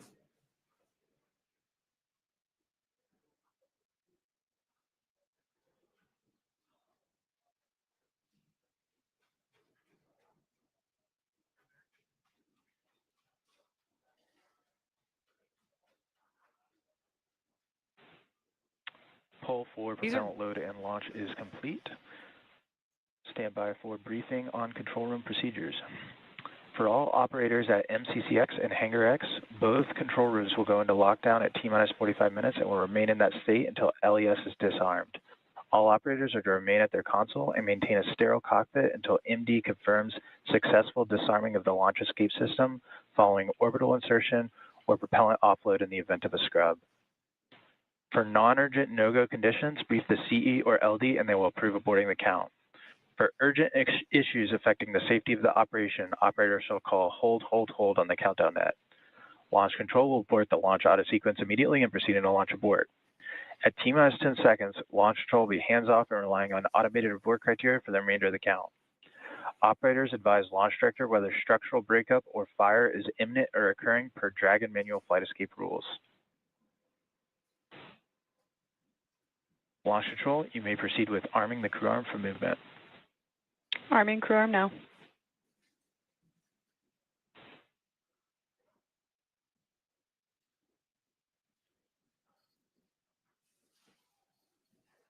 So we just heard those instructions to our team. Again, we're about to see that crew access arm move away from the spacecraft. Crew access arm retraction started. Starting right now. And with that, propellant loading is going to get underway here in a little bit less than 10 minutes. So with that, let's check back in with Daryl and Nick. And you can see now the crew access arm articulating away from the Dragon Endeavour, where our crew of 4 is inside. That's a beautiful shot there. A big milestone after getting the go from the launch director at SpaceX A look from inside the crew access arm now and out over the Space Coast. In this moment in between having the crew access arm rotate away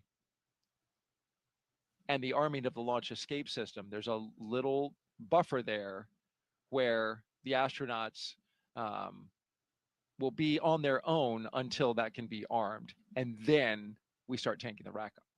Right. So everything is leading up to Crew access arm retraction adding the completed. propellant, adding the oxidizer, filling those tanks on the rocket. And so what do you need to do to be safe for that? Well, I need to arm the launch escape system, but I don't want to do that when the arm is right next to the capsule. So I need to move the arm away. Now I can arm the launch escape system, and then we can start filling the rocket. T-minus 41 minutes and counting here at the Kennedy Space Center in Dragon Florida. SpaceX, you are go for section 6, close visors and arm launch escape system.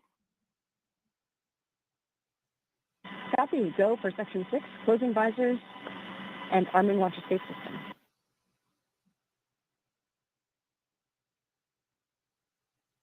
Here's a beautiful shot from our helicopter looking west. You can see the formation of cumulus clouds in the area.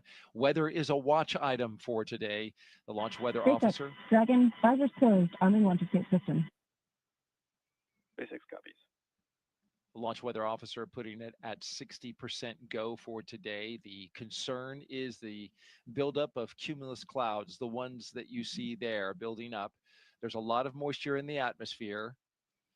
But although you see those clouds around the pad, notice as we start to circle around to the west and look east, clear skies out over the Atlantic Ocean. So when you look at this picture, Nick, you can certainly understand that even though we have clouds that are building in the area, there's an area that we can find over top of this launch complex that we could potentially get. System is verified armed. Get clear enough path to launch this rocket. Yeah, you just need a hole big enough to launch through. So you don't have to have cloudless skies. You just need clear enough skies. Clear enough 10-mile hole would be nice. I think if we think enough positive thoughts here at the launch site, we can create that bubble. I'm working on mine. Me too. And so we've been listening as they walk through the milestones here, the arming of the launch escape system. This is a critical system. Nick, you know this very well. Yeah, it's an absolutely critical system. We're just moments away from them getting ready to tank the rocket, fill it up with the kerosene and the liquid oxygen, and before you start to do that procedure and load all of that stored energy onto the rocket, you arm the launch escape system so that if anything goes wrong in a heartbeat, that system can pull that capsule away from the rocket and off to safety. Commander Nick Hague, when you were commanding Crew 9, you sat through these very same moments in the Dragon, on the launch pad, ready to go. Yeah, once you press the button to launch to arm the launch escape system, there's a switch in your mind. Now you're sitting on a live rocket. Now everything is primed and ready to go. You are definitely focused on everything leading to T-0 and liftoff. And that arming of the launch escape system happening just a few seconds from now. We expect it at T-38 minutes. And again, that allows the Draco engines on the Dragon to pull that spacecraft away in the event of an emergency.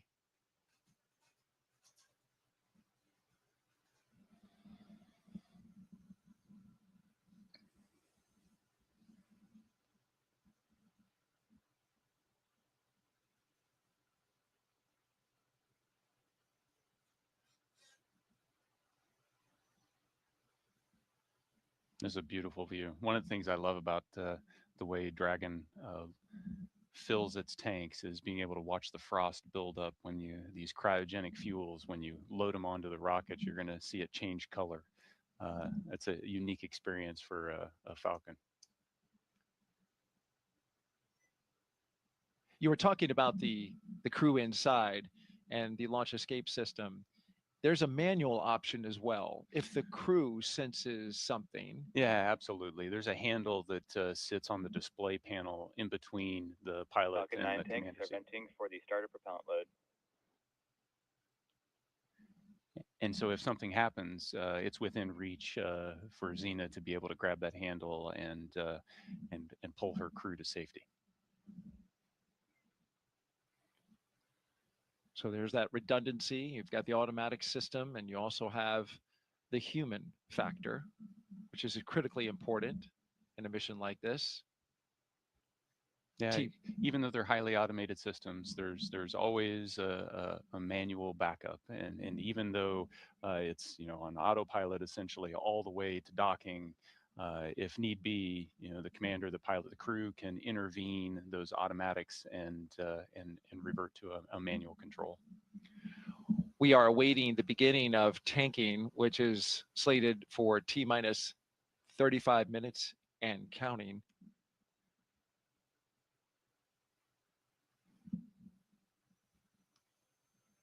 You talk about the manual factor. You can also fly this manually, this Dragon Endeavor. And is it through touchscreens? Yeah, the Dragon has a unique interface. It's a touchscreen panel. So once you activate the manual controls, you have a series of virtual buttons on a touchscreen that you can issue commands that would change the attitude or even change the motion of the capsule. Beautiful shot there by our Kennedy Space Center flight operations team.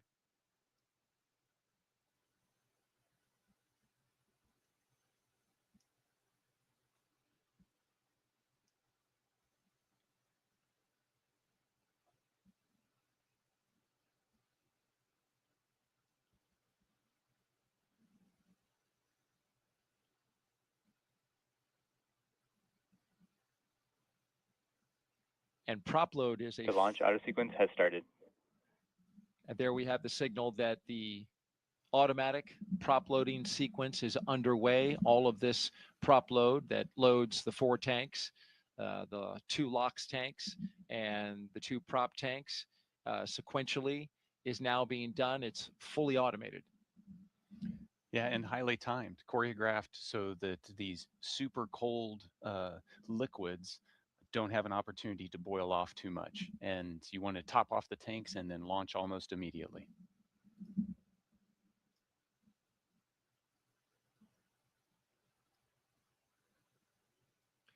It's a highly dynamic time for the crew inside. They can hear, right? The sound of prop load. Now they're starting to feel Falcon 9 come to life.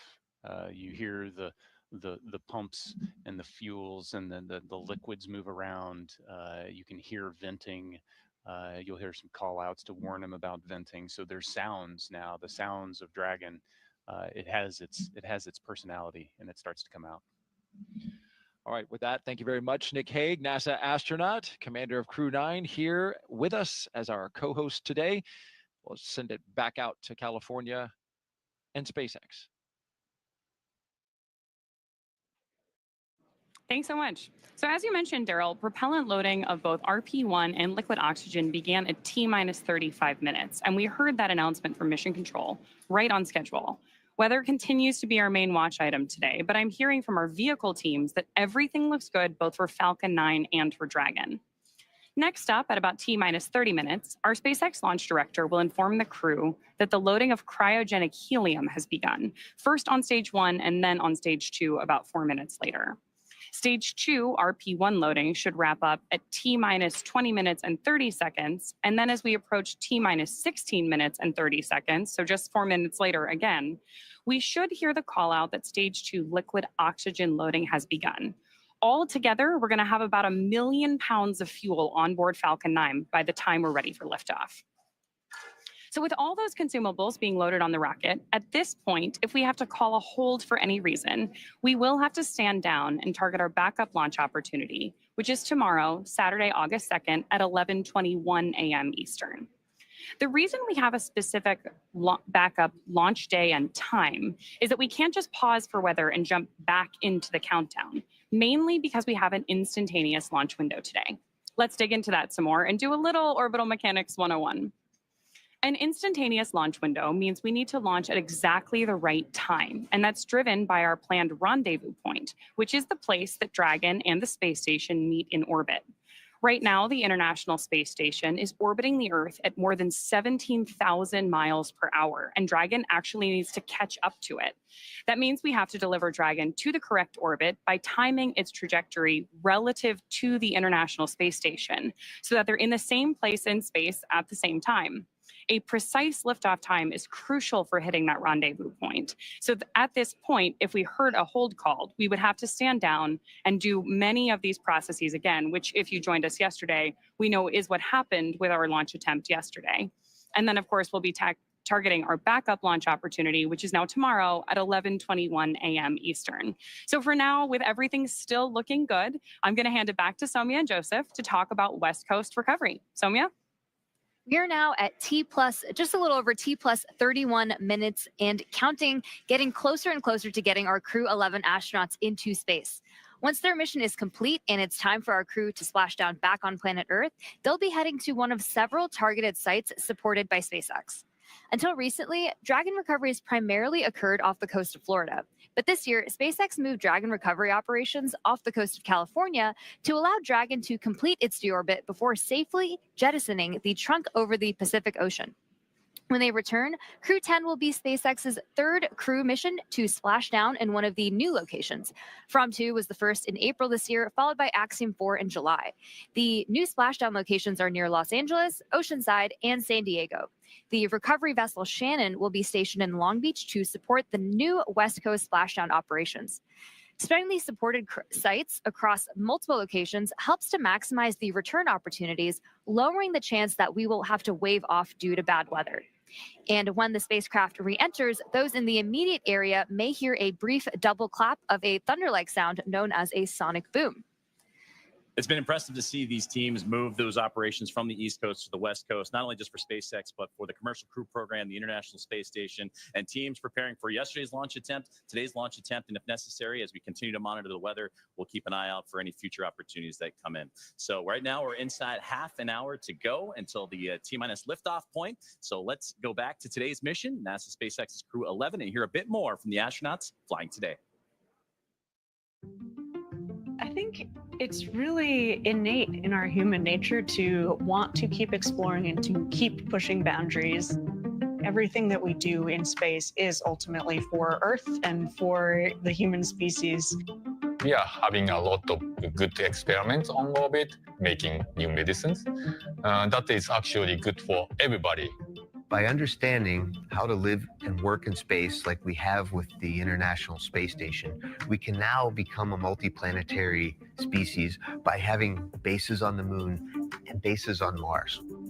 И выполнение полета в космос, на мой взгляд, важно, потому что в конечном счете необходимо человечеству будет двигаться в дальний космос для того, чтобы открывать новые миры, исследовать новые и новые горизонты. For me, it's a really compelling goal to go farther and farther afield in space and pushing our boundaries as a human species that way, learning more about our own home planet as we try to go farther. We've been going and living aboard the International Space Station for 25 years. We're ready to make the next steps. We're ready to go to the Moon. We're ready to go to Mars. We're ready to explore the solar system. We understand the effects of what life in space does to the human body. And we need to continue those studies. We need to continue getting ready and get ready and go to the Moon and Mars. And that's why it's important to go to space. From growing vitamins in space to testing new ways to fight disease, Crew 11 is about to take on some incredible research aboard the International Space Station. First up, Bionutrients 3. The study is looking at how to make essential vitamins and nutrients in space so astronauts can stay healthy on long missions. They'll be testing samples like yogurt, kefir, and a yeast-based drink to see how well they work in microgravity. Next up is Stem Cell XIP1, which uses space to grow stem cells. These cells can turn into any type of cell in the body and could one day help treat diseases like cancer. Growing them in microgravity may produce more cells and better ones than we can make on Earth. And then there's Genes in Space 12. It's testing phage therapy, which uses viruses that target and kill bacteria. It could be a powerful alternative to antibiotics, especially in space, where infections can become harder to treat. A lot of research as well happens on the human body.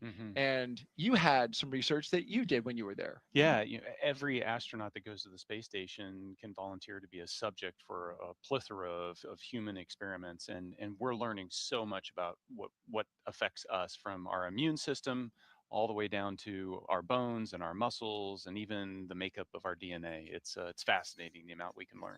And if you want to know why Nick is able to have such a young look, it's because in space you get older slower.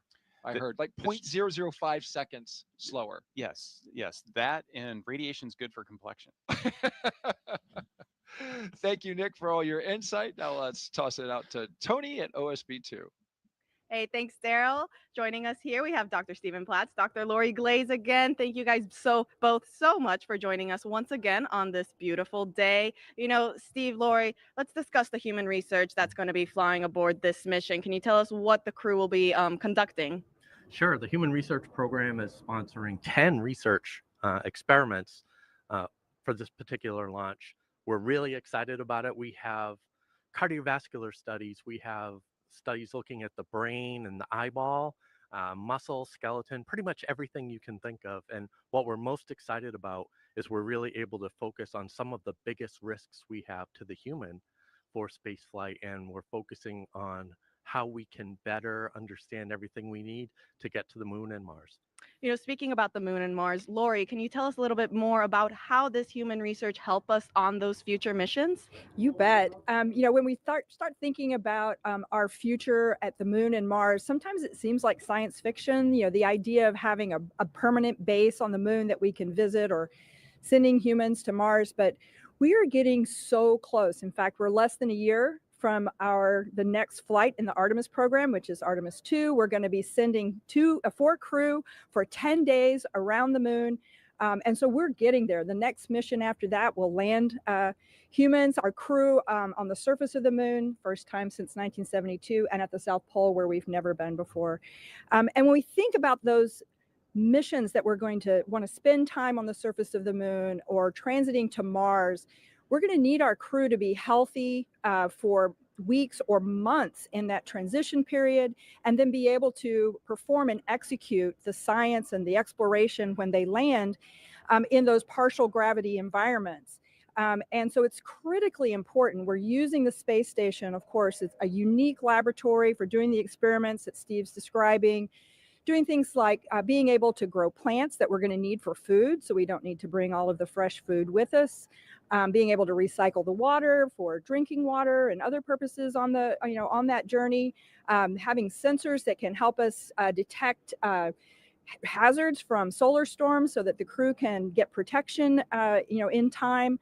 So all this work is critical for us in our planning, and it's getting close. So we need this work now. Absolutely. Speaking about those experiments on station, Steve, I heard there's a new one coming on this mission. Can you tell us a little bit more about that? Sure. It's called manual piloting, and it's the first time we're flying it, so we're really excited about it. It will really help us with our planning for landing on the moon. And so what we're doing is we're looking at the transitions of gravity. We go from Earth to orbit, and then we're thinking landing on the lunar surface. Those transitions affect the human body, and so they can make you disoriented, they can disturb your balance and things like that. We have special equipment that we can use to simulate landing a vehicle, and so we're going to test the crew before in flight and then after they land in order to see how the body's affected so that we can figure out the best way to keep them safe. Well, Steve, Lori, thank you both so much for joining us. Now we'll go ahead and get you guys back to the shade, away from the heat, and we'll send it back to our host desk, Nick and Daryl. Well, we appreciate you all out there. It is cooking outside, so thank you very much for hanging in there. Crew 11's time in orbit will teach us how to keep humans healthy in the space for long haul. Meanwhile, on the moon-facing side of NASA's work, Artemis II astronauts, including Commander Reed Wiseman, are training for a very different challenge, a 10-day mission around the moon. And before they launch, NASA and the Department of Defense are making sure they know how to get home, even in an emergency. Here's Reed with a behind-the-scenes look.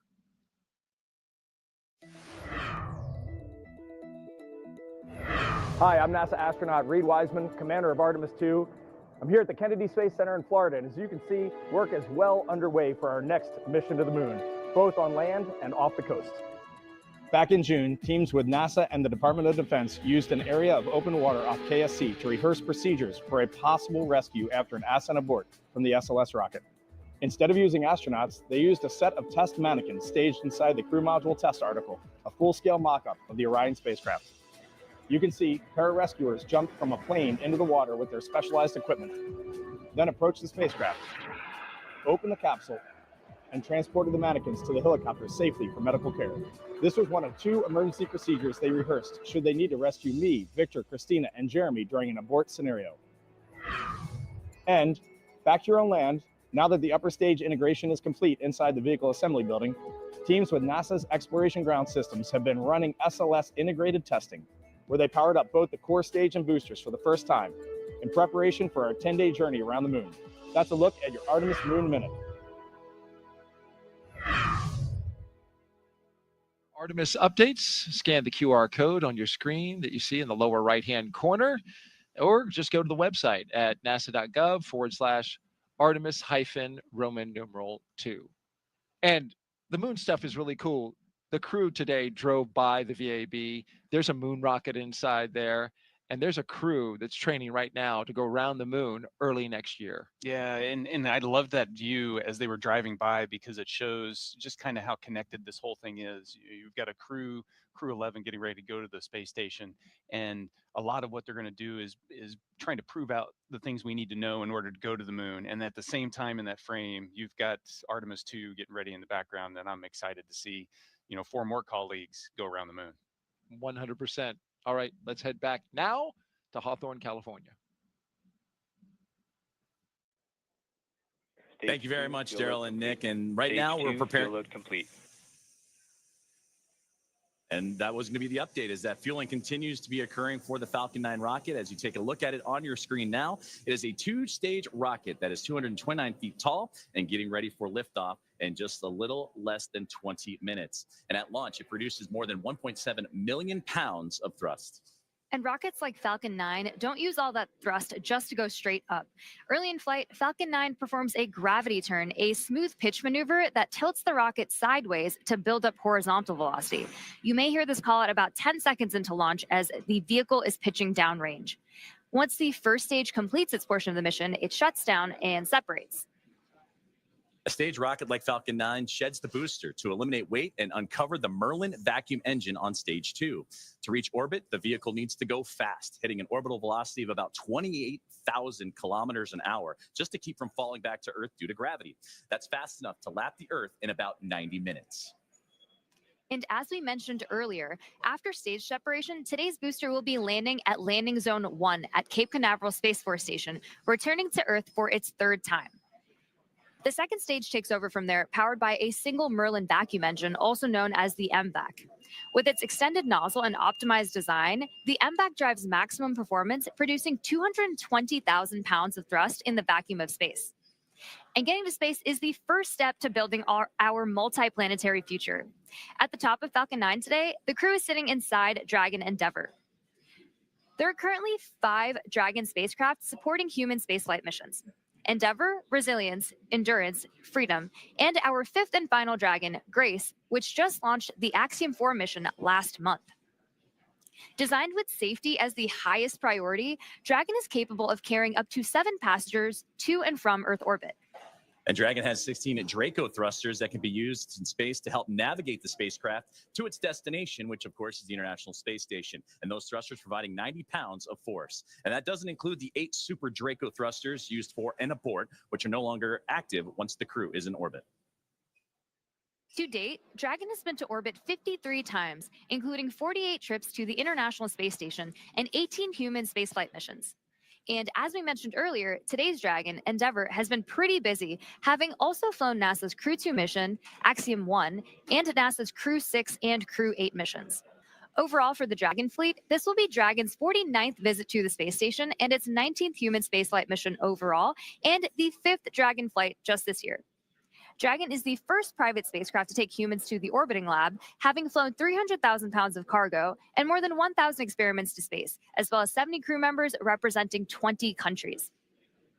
Our versatile Dragon spacecraft can autonomously dock with the International Space Station when outfitted with a docking adapter, which is just how it's configured for today's flight.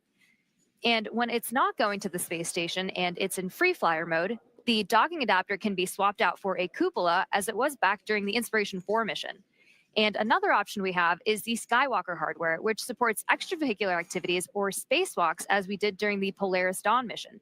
And here's some interesting trivia. There has been a Dragon in space for 1,358 consecutive days since Crew 3. And that's an impressive stat, too. And with T-minus Stage 0... 2 LOX load has started. And with T-minus 0 coming up in just about a little more than 18 or 16 minutes or so from now, our team's continuing to do a series of system checks to ensure Dragon SpaceX for status update. Dragon and Falcon 9 are healthy, and we continue to load propellant. Weather is still our watch item. We are seeing some development in the area, so this is going to come down to a matter of time. We're going to keep an eye on it and continue marching towards T0, and we'll see if we manage to thread the clouds today.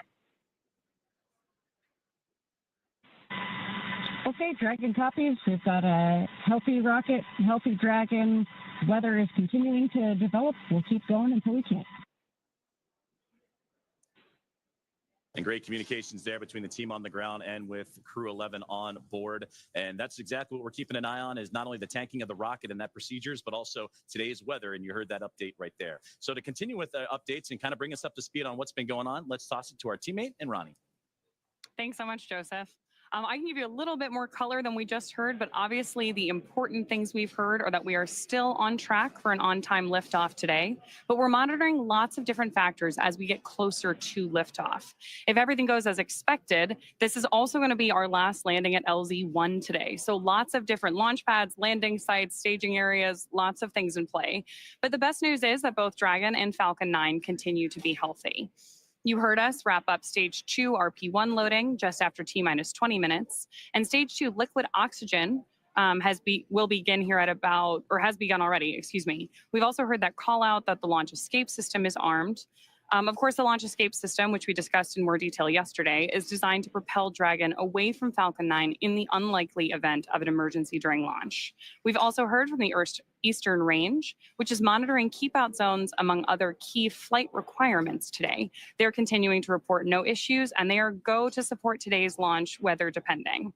So again, as you just heard, weather is a watch item. We're now tracking a 60% chance of violation at our target liftoff time, with isolated showers in the staging area and some clouds building right over the launch pad. You are actually seeing them continue to grow on your screen right now. For now, though, we are go for the 6th mission of Dragon Endeavour, and I want to hand it back over to Sandra for a status update from Houston. Sandra? Thanks, Ronnie. Back here in the International Space Station Flight Control Room at NASA's Johnson Space Center in Houston, teams are continuing to work around the clock to monitor activities aboard the orbital outpost. Leading the team inside the room today is NASA Flight Director Anthony Varia. The team in Mission Control Houston, the team in Hawthorne, and the astronauts aboard the space station will track the autonomous docking of Dragon Endeavour when they enter joint operations. This will happen when the spacecraft enters the approach ellipsoid, which is the invisible boundary, stretching 4 by 2 by 2 kilometers that helps us monitor all arriving and departing spacecraft. It's essentially the neighborhood of the International Space Station. Once docked, crew members in both Dragon and aboard the International Space Station will perform a series of leak checks, then work to open the spacecraft's hatch for Crew 11 to float into the space station and begin their stay. We anticipate that the hatch will be opened about an hour and a half after docking occurs, and when they enter the orbital outpost, Crew 11 will be greeted by the rest of their Expedition 73 crew and will come together for some opening remarks. For now, that's going to be all for us today here in Mission Control as the anticipation builds for launch in less than 13 minutes now. So how's it looking on the Space Coast, Daryl? Well, Sandra, we wish it was looking better. We've just had a downgrade in the weather forecast from 60% go to only 40% go. The launch weather officer informing us that conditions are ripe, and we have even seen the development of cumulus clouds in the area, some that could trigger lightning if a rocket went through them. So this is a very high watch item at this moment, Nick. Yeah, they're watching it to the, everybody is focused on crew safety at this point, making sure that we make the right call.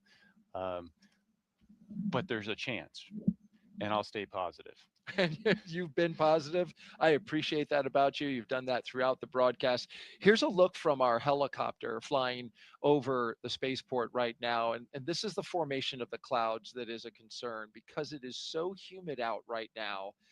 And we've got a sea breeze that is flowing over the warm land. It is just creating this convection around the spaceport. In fact, we are also expecting to go into a phase 1 lightning alert, which I hate to say it, but just before we scrubbed yesterday, Dick, that phase 1 lightning alert went into effect. So things are starting to stack up against us weather-wise. But nonetheless, it's at this point, because this is a fully automated fueling sequence, it behooves us to just continue to march to see if anything might just clear at the end. Yeah, so there's been nothing that happened up to this point to stop the countdown. So proceed to T-0, and if the timing works out and the weather hasn't built to a significant enough level and it's safe to go, then let's go. Absolutely, and it is an instantaneous window. So we are launching at 11:43 and 42 seconds. So it is literally the weather at that second that matters.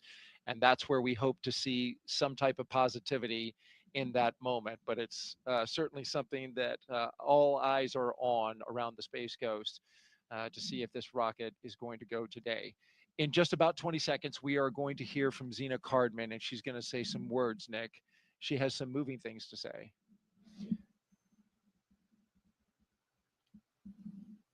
Yeah, Zena is an amazing person, and watching her, along with Stephanie. Dragon SpaceX confirmed crew displays are configured for launch. You can. SpaceX Dragon displays are configured for launch. To our family, friends, all who support us at SpaceX, NASA, JAXA, Roscosmos, thank you. Spasiba, arigato gozaimasu. For this freedom to explore, resilience to endure, and a grace fly alongside this endeavor. Crew 11, from all of us on the ground, we've enjoyed working with you in preparation for your mission. We look forward to continuing to do so in flight. Good luck. Enjoy the ride.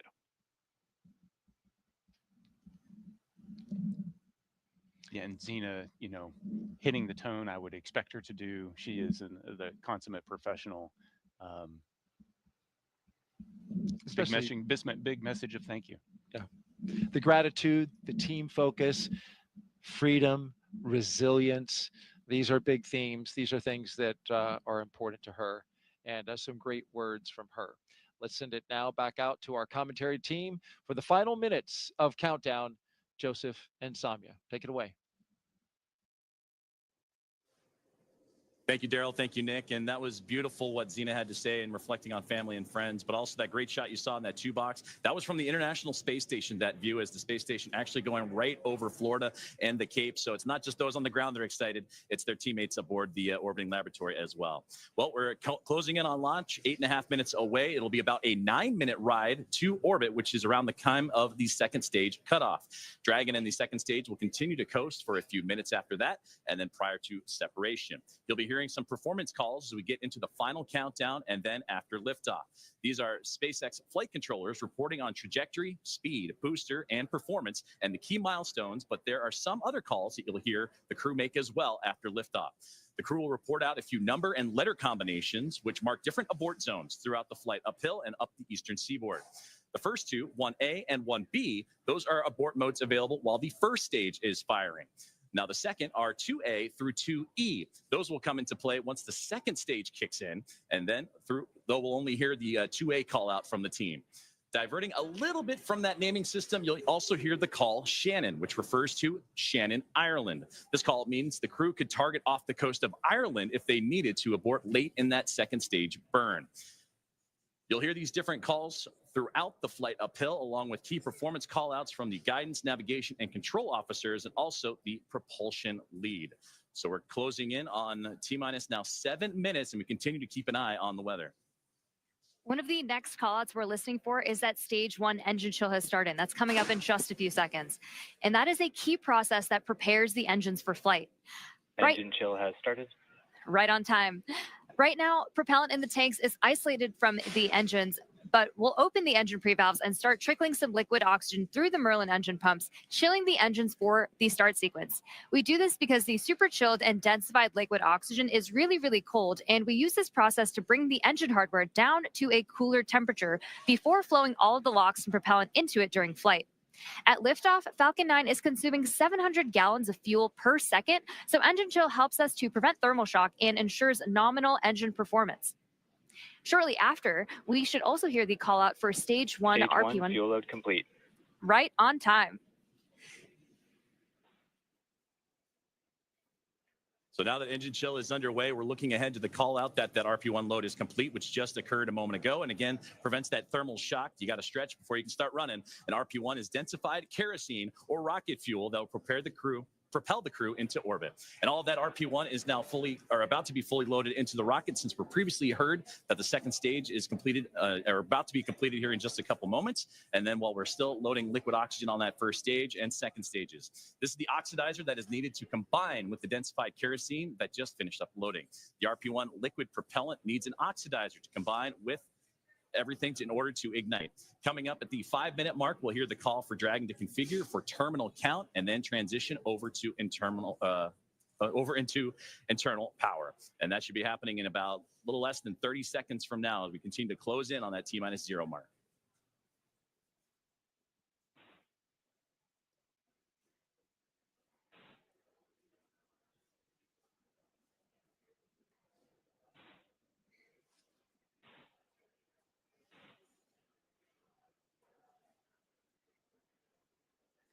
So next up in the countdown, the transporter erector, or TE, will begin to retract from Falcon 9. That is the large truss structure you see there standing next to the rocket. It's hinged at the base and connected to the launch mount beneath the first stage. First, the clamps around the second stage will begin to Falcon open. 9 tanks are pressing for strong back retract. And we're hearing good callouts. Dragon is in, configured for terminal count. And we're continuing to hear great callouts over the nets.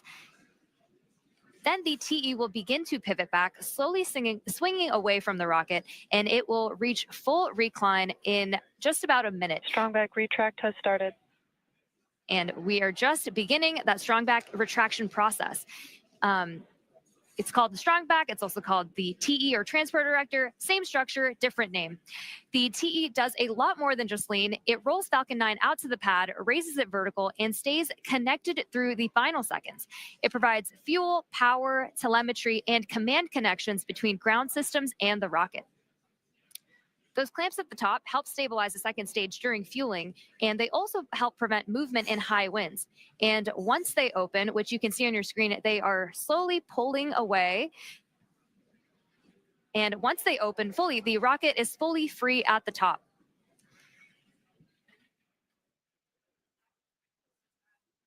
Propellant continues to be loaded late here in the countdown as we're approaching 3 minutes and 30 seconds. We're continuing to keep an eye on the weather, and that's going to be the biggest thing as everything continues to march towards that liftoff timeline. But you can see there the strong back starting to move ever so slowly away from the rocket. The clamp arms are open, and you also see those white clouds starting to billow off the rocket itself. Those are perfectly normal as it's the coolness of the propellant on board is mixing with that warm Florida air, and that's what causes that boil off. And that you heard Nick talk about it earlier when you have that steam come off the rocket, so it looks like a lot of clouds billowing went off it as well. But approaching the T-minus 3 minute mark, and that's when Stage 1 lock load complete.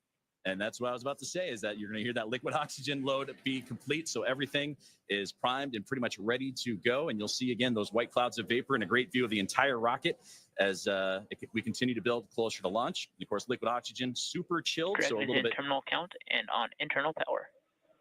boils off in that warm Florida air. And now, load complete, we're on internal power. And we're also going to hear gas closeouts are going to start to begin as well.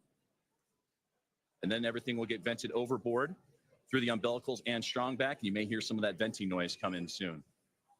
So LOX is still loading for approximately another 20 seconds on stage 2. And once that is complete, we'll vent down the TE, which will produce a white cloud off the side of the rocket, which is normal and expected, just as Joseph had mentioned. And once LOX load is fully complete, that will mean that there are 1 million pounds of propellant loaded onto Falcon 9, which will be RP1 and liquid oxygen. So that call out coming up. Stage 2 lock load complete. Right there.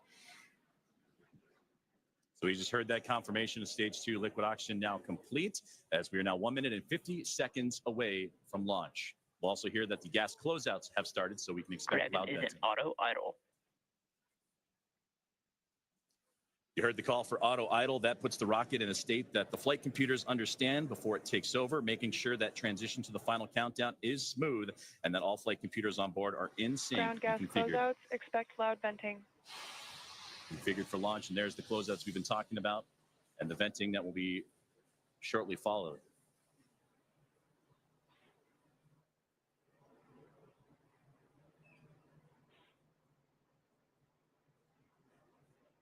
One minute and 10 seconds to liftoff of NASA SpaceX Crew 11.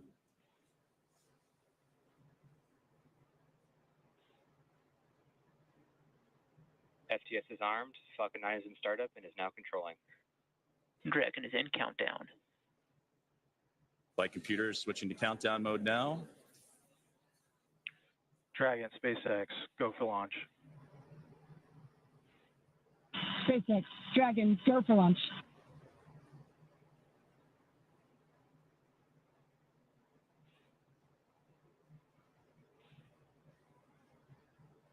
Thirty seconds.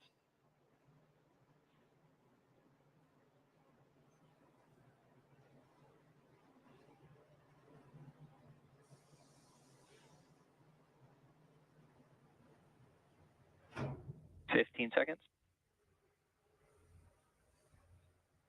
T-minus 10, 9, 8, 7, 6, 5, 4, 3, 2, 1. Ignition. Ignition's full power and liftoff. Go Falcon, go NASA, go Crew 11. Together we rise as NASA SpaceX Crew 11 heads up to the International Space Station. Vehicle pitching down range.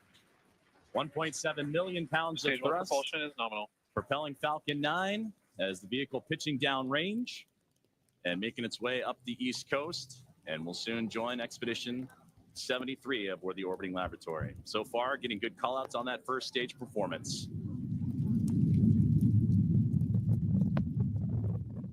We are now T plus 35 seconds into the Crew 11 mission on board Dragon and Falcon 9. The Falcon 9 engines Stage 1 throttle down.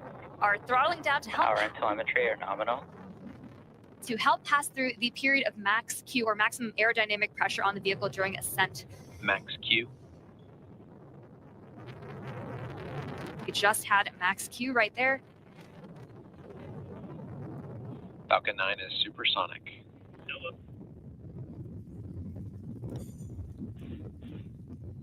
1 minute, 9 seconds into what is a little bit more Stage less 1 than throttle up. a 9-minute flight uphill as Dragon continuing. Stage 1 Bravo.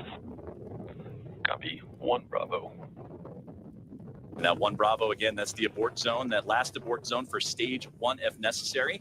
The crew already pulling over 2 Gs. Next, we're going to have a couple of events happen in rapid succession. We'll be getting ready for the second stage to warm up and have the second stage MVAC chill. And then we'll also have MECA, or main engine cutoff, where the 9 engines on the first stage will cut off ahead of the first and second stages. Will then be separating from one another. And then the single Merlin vacuum engine on the second stage will ignite and continue to carry Crew 11 to orbit, while the first stage begins its journey back to Earth, as we're now 1 minute and 56 seconds into today's flight. The 9 Merlin engines are starting to throttle down and are standing by for MECA, or main engine cutoff. MVAC chill has started. We just heard that call out for MVAC chill.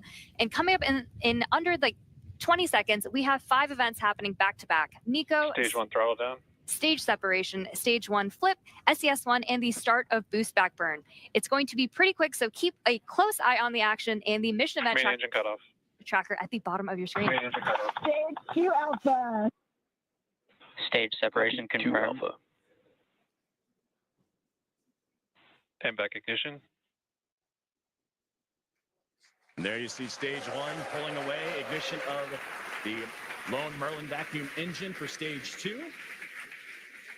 And again, those happening in quick succession as we continue to get great views of that Florida coastline and the eastern seaboard there, as Crew 11 continuing its path to orbit, now approaching 3 minutes into today's flight. Still a little ways to go, about 6 minutes left, as they continue to climb their way up and eventually track down the International Space Station.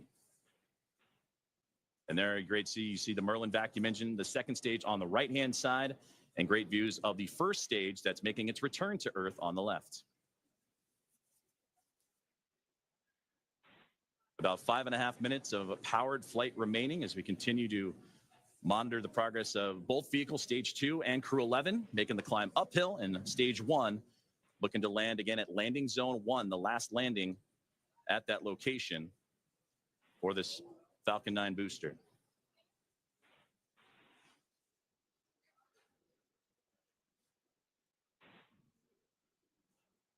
Dragon, SpaceX, nominal trajectory. Dragon copy. We're continuing to hear great call outs over the nets that both Dragon and Falcon are right on track to orbit. So the first stage booster is now on its way to landing zone 1, and we just saw those grid fins open up on the left-hand side of your screen. The first stage has a couple events ahead of its landing. Stage 1 will start its entry burn, which will be the second of 3 burns to return the booster a few miles from its launch site at landing zone 1. During this entry burn, Falcon 9 will use its engines to pump the brakes to slow the vehicle down before it reaches the denser parts of the Earth's atmosphere. And if you didn't know, Falcon 9 has a complex heat shield that is designed to protect the engines and the vehicle from all that combined thermal and aerodynamic loading during max entry Q, which is the moment of max stress on the vehicle during entry. And that will be followed by a landing burn. And this burn will last for about... Dragon, SpaceX, nominal trajectory. Continuing to hear good Dragon calls. copy. Great performance calls continue as we're now 5 minutes into today's flight. Still about 8.5 to go, a little bit more than that as the second stage continuing to perform nominally on the right-hand side. 2,400 meters per second. Crew 11 cruising into the upper echelons of the Earth's atmosphere while we continue to monitor the second stage on that left-hand side. And we'll also get continued guidance and navigation call-outs from the control officers here in SpaceX. Dragon is pointed in the right direction and continuing its flight. And again, that second stage going to continue firing until close to that 9-minute mark into flight, and accelerating Dragon to more than 17,000 miles per hour and placing the crew in orbit. And you'll hear good orbital insertion would be that call out. There's the single Merlin vacuum engine that can produce over 220,000 SpaceX, nominal trajectory. pounds of thrust on that nominal trajectory you're hearing right now. Copy. And into the vacuum of space. Now approaching 6 minutes into today's flight, about 2 minutes and 40 plus seconds remaining. We are coming up on the entry burn, which is just under 30 seconds from now. And so you'll see the first stage's center Merlin engine reignite as it comes back down to Earth. And after that, we will be Stage approaching. 1 entry burn startup. And there's the beginning of entry burn right there. Again, this is the second of 3 burns to return the booster to landing zone 1. Burn shutdown. We just made it through entry burn. And you're getting some great views, too, on that stage 1's return to the Florida coastline. Again, landing at landing zone 1. While on the right-hand side, the second stage. And that Merlin vacuum engine continuing to propel Crew 11. Dragon, SpaceX, nominal trajectory.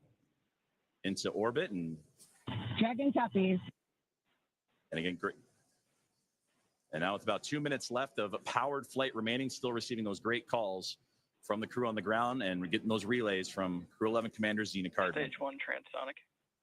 We are now very quickly approaching the start of our landing burn, where 3 engines, engines 1, 5, and 9, will relight to help slow the vehicle down just before it touches down on landing zone 1. We should hopefully have some great tracking shots of that. Stage 1 landing burn. Stage 2 FTS is saved. Stage 1 landing leg deploy.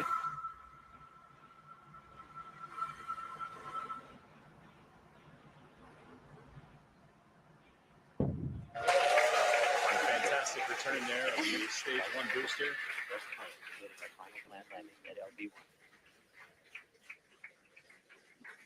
Another So a successful landing of the first stage booster as we continue to follow along with a little less now than 1 minute of powered flight of the second stage. And you'll hear the call out SECO, or second engine cutoff. Is great view there, glowing orange with the Earth eclipsing right around that Merlin vacuum engine, and everything continuing to perform nominally for NASA Stage 2 SpaceX is Crew 11. terminal guidance.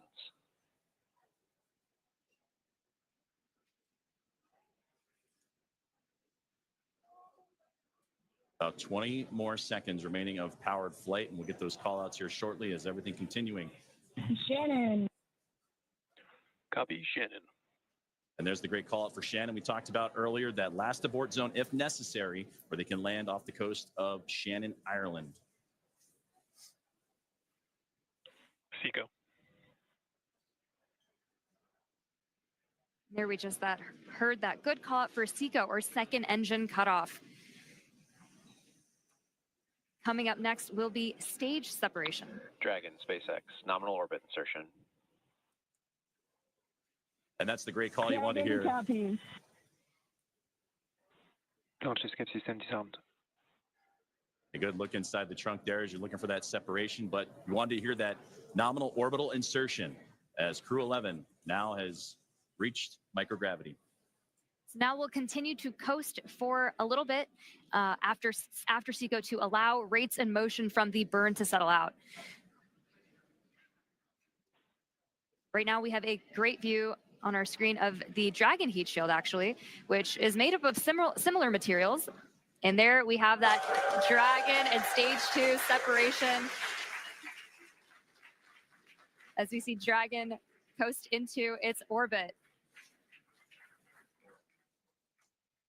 And a wonderful view there is Dragon Endeavor with Crew 11 on board, safe. Dragon separation confirmed. And safe and Dragon, Chief Engineer on Dragon to ground. Zena, Mike, Kimya, Oleg, welcome to orbit. On behalf of the entire Falcon team, we thank you for flying with Falcon today and wish you a great mission. Dragon will take you from here. Over to Launch Director for a few words. On behalf of the launch team, it's been an absolute honor working with you towards launch today. We wish you well on the rest of your mission, and we will be awaiting your safe return.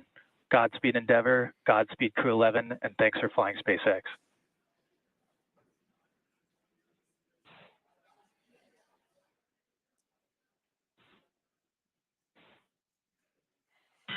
SpaceX, Dragon, I have no emotion but joy right now. That was absolutely transcendent. Ride of a lifetime.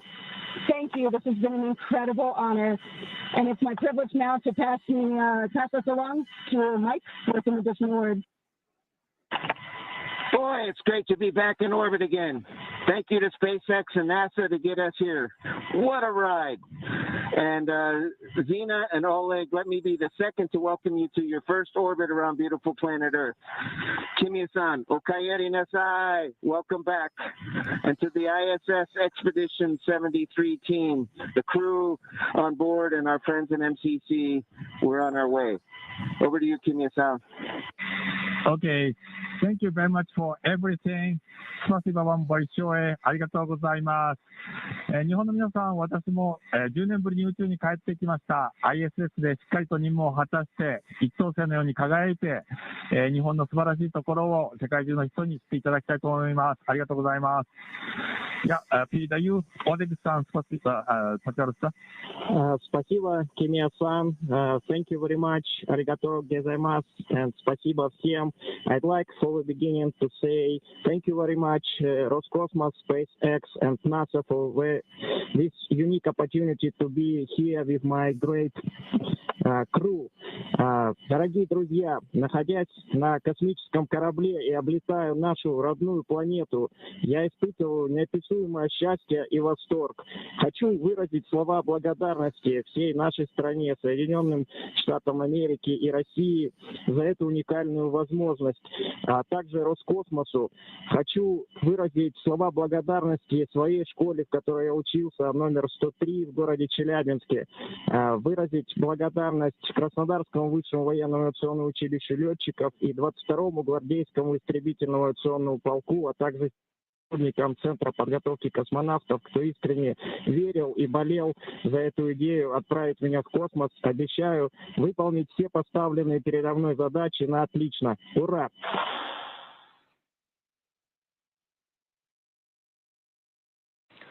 Crew 11, we copy all of your words. We are very excited for you to have reached orbit, and we will now proceed with getting you to the International Space Station. You have approximately 3 minutes left in this ground station pass if you'd like to introduce your 0G indicator.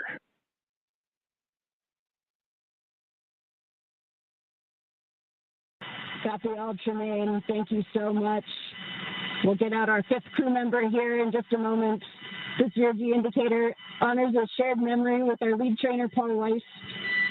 For all the mentors and team members who got us here through sacrifice of time and dedication, I hope we made you proud today. Thank you so much.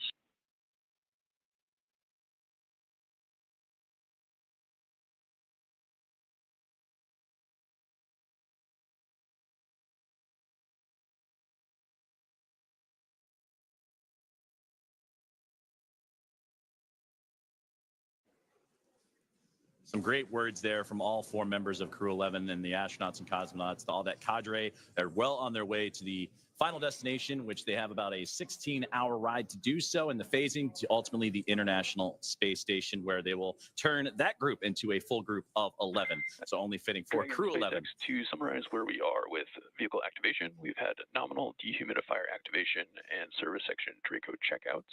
We're currently opening the nose cone. We have just gotten confirmation that nose cone. Tracking copies all, and we'll be ready for visors open with ECOS activation complete. We just had great comms that nose cone deploy is underway. The 6 hooks that hold the nose cone in place during the launch and ascent portions have to retract, and then the nose cone will be able to start to swing open and deploy. This uncovers a number of critical systems for the flight up to the space station, including the forward bulkhead thrusters and the docking hatch. And that call from the core here in Hawthorne indicating that we had good checkouts of the 12 Draco thrusters around the service section. 4 to go after we get the nose cone open and the ECLIS, the environmental control and life support system, activated inside Dragon. Soon the crew will be able to get their visors open and get out of their suits and settle in for their ride to the space station. And we'll continue to get those call outs and hear about the nose cone again. Right now, currently opening. The hooks have been opening, and they were doing so during the great words from the crew. So we'll continue to monitor and waiting as the nose cone is deploying at the moment. And we'll wait for that final confirmation that it is open. And Crew 11 can continue its journey on as we await those last few moments here as nose cone deployment currently underway. And a great view of Dragon as it went up the eastern seaboard, and we had a view for a moment there is, again, passing over ground stations. And that's what provides us the great views that you've been seeing throughout today's broadcast inside the Dragon spacecraft. And there's a great look at that single Merlin vacuum engine that helped propel Crew 11 into orbit. And a great view of looking outward across the arch of the Earth. Despite all of the weather issues we were having on ground leading up to launch, we seem to be having some really clear, amazing views in space today. And now 16.5 minutes into flight, you're right. It was threading the needle, but they were able to get up and about above the clouds. And even watching that ascent for stage one was wonderful to see them bypass those clouds that we were talking about a lot today. But again, as we await for further views inside the Dragon spacecraft and from their pursuit, Crew 11 to the International Space Station, we're now standing by for nose cone deploy as the team on the ground in Hawthorne, California, right there inside SpaceX Mission Control, actively monitoring all of those systems. You mentioned the Eclipse system inside, and once everything checks the appropriate boxes, then Crew 11 can doff or get out of their spacesuits, those new IVA suit for Mike Fink and company. And then from there, it's going to be about a 16-hour ride to the International Space Station, and that's where they will link up with the orbiting laboratory and the 7 current residents on there. Crew 10 is currently on board, as well as Soyuz MS-27 with NASA astronaut Johnny Kim, and they'll bring that 7 to a team of 11, hopefully in the early morning hours coming up tomorrow. So we continue to stand by, approaching 18 minutes into today's flight.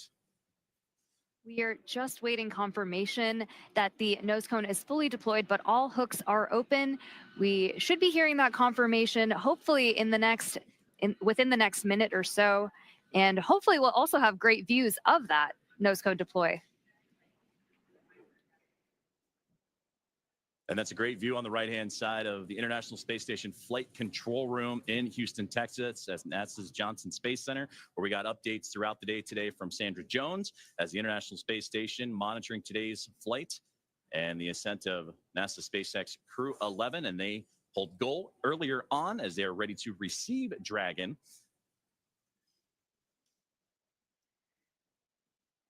And we just received confirmation that the nose cone has completely opened and deployed. So great news, as again, all those checkouts continuing to happen for Crew 11 after a successful on-time liftoff today.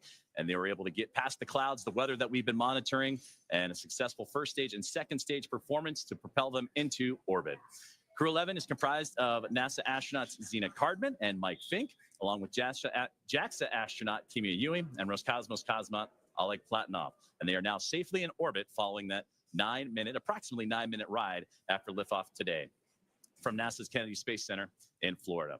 The crew now, as mentioned, has a little bit about a 16-hour journey before they reach their destination. Dragon SpaceX, we see a nominal nose cone opening at TCS and 4 bulkhead to Draco checkouts. Great call out right there. Dragon copies all. Good news. And that's what we were waiting for there, was that call up to crew. Looking forward in the timeline, you have your first burn up on your forward view. That's the phase burn in approximately 25 minutes. We will also be monitoring the stage 2 deorbit to give you the go for suit doffing, and we're expecting that at T plus 45 minutes. Dragon copies. We'll be monitoring, and T plus 45 approximately for suit doffing. We're with you in the timeline. Great conversations there with the team on the ground, and there they are, Crew 11. Happy as can be in orbit now, and they have a 16-hour journey before they reach their destination, the International Space Station, as docking currently targeted for tomorrow morning, Saturday, August 2nd at 3 a.m. Eastern Time, 12 a.m. Pacific, to the space-facing port of the station's Harmony module. Now, between now and then, Dragon will perform a series of burns as it catches up to the space station. And that first burn you heard him talking about is the phase burn, and that happens about 30 minutes or so from now. So we'll continue to monitor the Dragon spacecraft, or the teams on the ground will continue to monitor that first of a sequence of burns to help them stair-step their way up to the International Space Station. Human spaceflight has come so far in the last 5 years with Dragon. In addition to flying people, SpaceX's Dragon spacecraft also enables researchers the opportunity to fly critical science to orbit. So far, SpaceX and Dragon have carried more than 1,000 research experiments to and from low Earth orbit, both to the International Space Station and on our free flyer missions. From DNA sequencing to 3D printing, studies enabled by Dragon and the space station test a variety of technologies, systems, and materials that will be needed for future long-duration exploration missions. Every mission yields critical science, critical research, and learnings that help make life both on Earth and in space better. And flights just like today's help us continue to lay this foundation for our future among the stars and continue our mission to make life multiplanetary. We'll be signing off from SpaceX for now, so we're going to send you back over to Kennedy Space Center. But before we go, we want to thank NASA, Joseph, for entrusting us with today's mission, and thank you all for being with us today. Well, thank you very much, Soumya, Ronnie, and the teams here at SpaceX. It was another phenomenal opportunity to catch NASA SpaceX Crew 11 in orbit today. And with that, we're going to say goodbye from here in Hawthorne until we pick back up with our docking coverage beginning at 2 a.m. Saturday, August 2nd, tomorrow, for that targeting docking to the space-facing port of the station's Harmony module at 3 a.m. Eastern. So for now, thank you for joining us, and we're going to toss it back over to Nick and Daryl at Kennedy Space Center to wrap up today's launch coverage. Great job. If you're just joining us, welcome back to the Kennedy Space Center in Florida. I'm Daryl Nail here with NASA astronaut Nick Hague. Just moments ago, we saw Crew 11 safely on orbit with the nose cone open, checkouts complete, and a few words from the crew as they settled into their new environment aboard Dragon. And Nick, watching him in that moment, floating free, you must feel good about your friends and colleagues successfully getting to orbit today. Absolutely. You know, at the moment of liftoff, the tingle on the back of your neck, the chills, and watching them go into orbit, and then to hear them call down after they're there safely, the joy in their voice, and then the gratitude for the teams that got them there. Just, you can't help but feel awesome right now. Everybody that's associated with this launch. And now it comes, a completion for Zena Cardman, the commander who was part of Crew 9. Was pulled off that mission. You continued on. This is now her chance. Now she's in space. She had to wait a little bit longer, but now finally gets to fly. Yeah, it's a full circle moment, and it's a thrill to be here and just be part of it. We appreciate you from the very start saying that you wanted to document this moment with her here at the Kennedy Space Center, watching them go up at that moment. Mike Fink has been around for a while. He's a veteran astronaut, but there's been quite a gap. He finally now, after 14 years, back up in space. Yeah, talk about patience being a key quality of an astronaut. It's not just sitting strapped into a rocket for 2.5 hours prior to launch and not being able to move. It's, doing your job and waiting for your opportunity, and that might be a decade or more, and to take that time and to do so much with it while you're still waiting to launch into space, it just shows the character that he has. Incredible character, and incredible character is Mike. Well, quick story here. We want to tell you, when Zena Cardman was here and she did the co-host role for Crew 9 when you launched. After the launch broadcast was over, she pulled out a deck of cards and just offhandedly was like, "Oh, hey, I want to show you something." And she showed me this deck of cards. It was the Crew 9 deck of cards.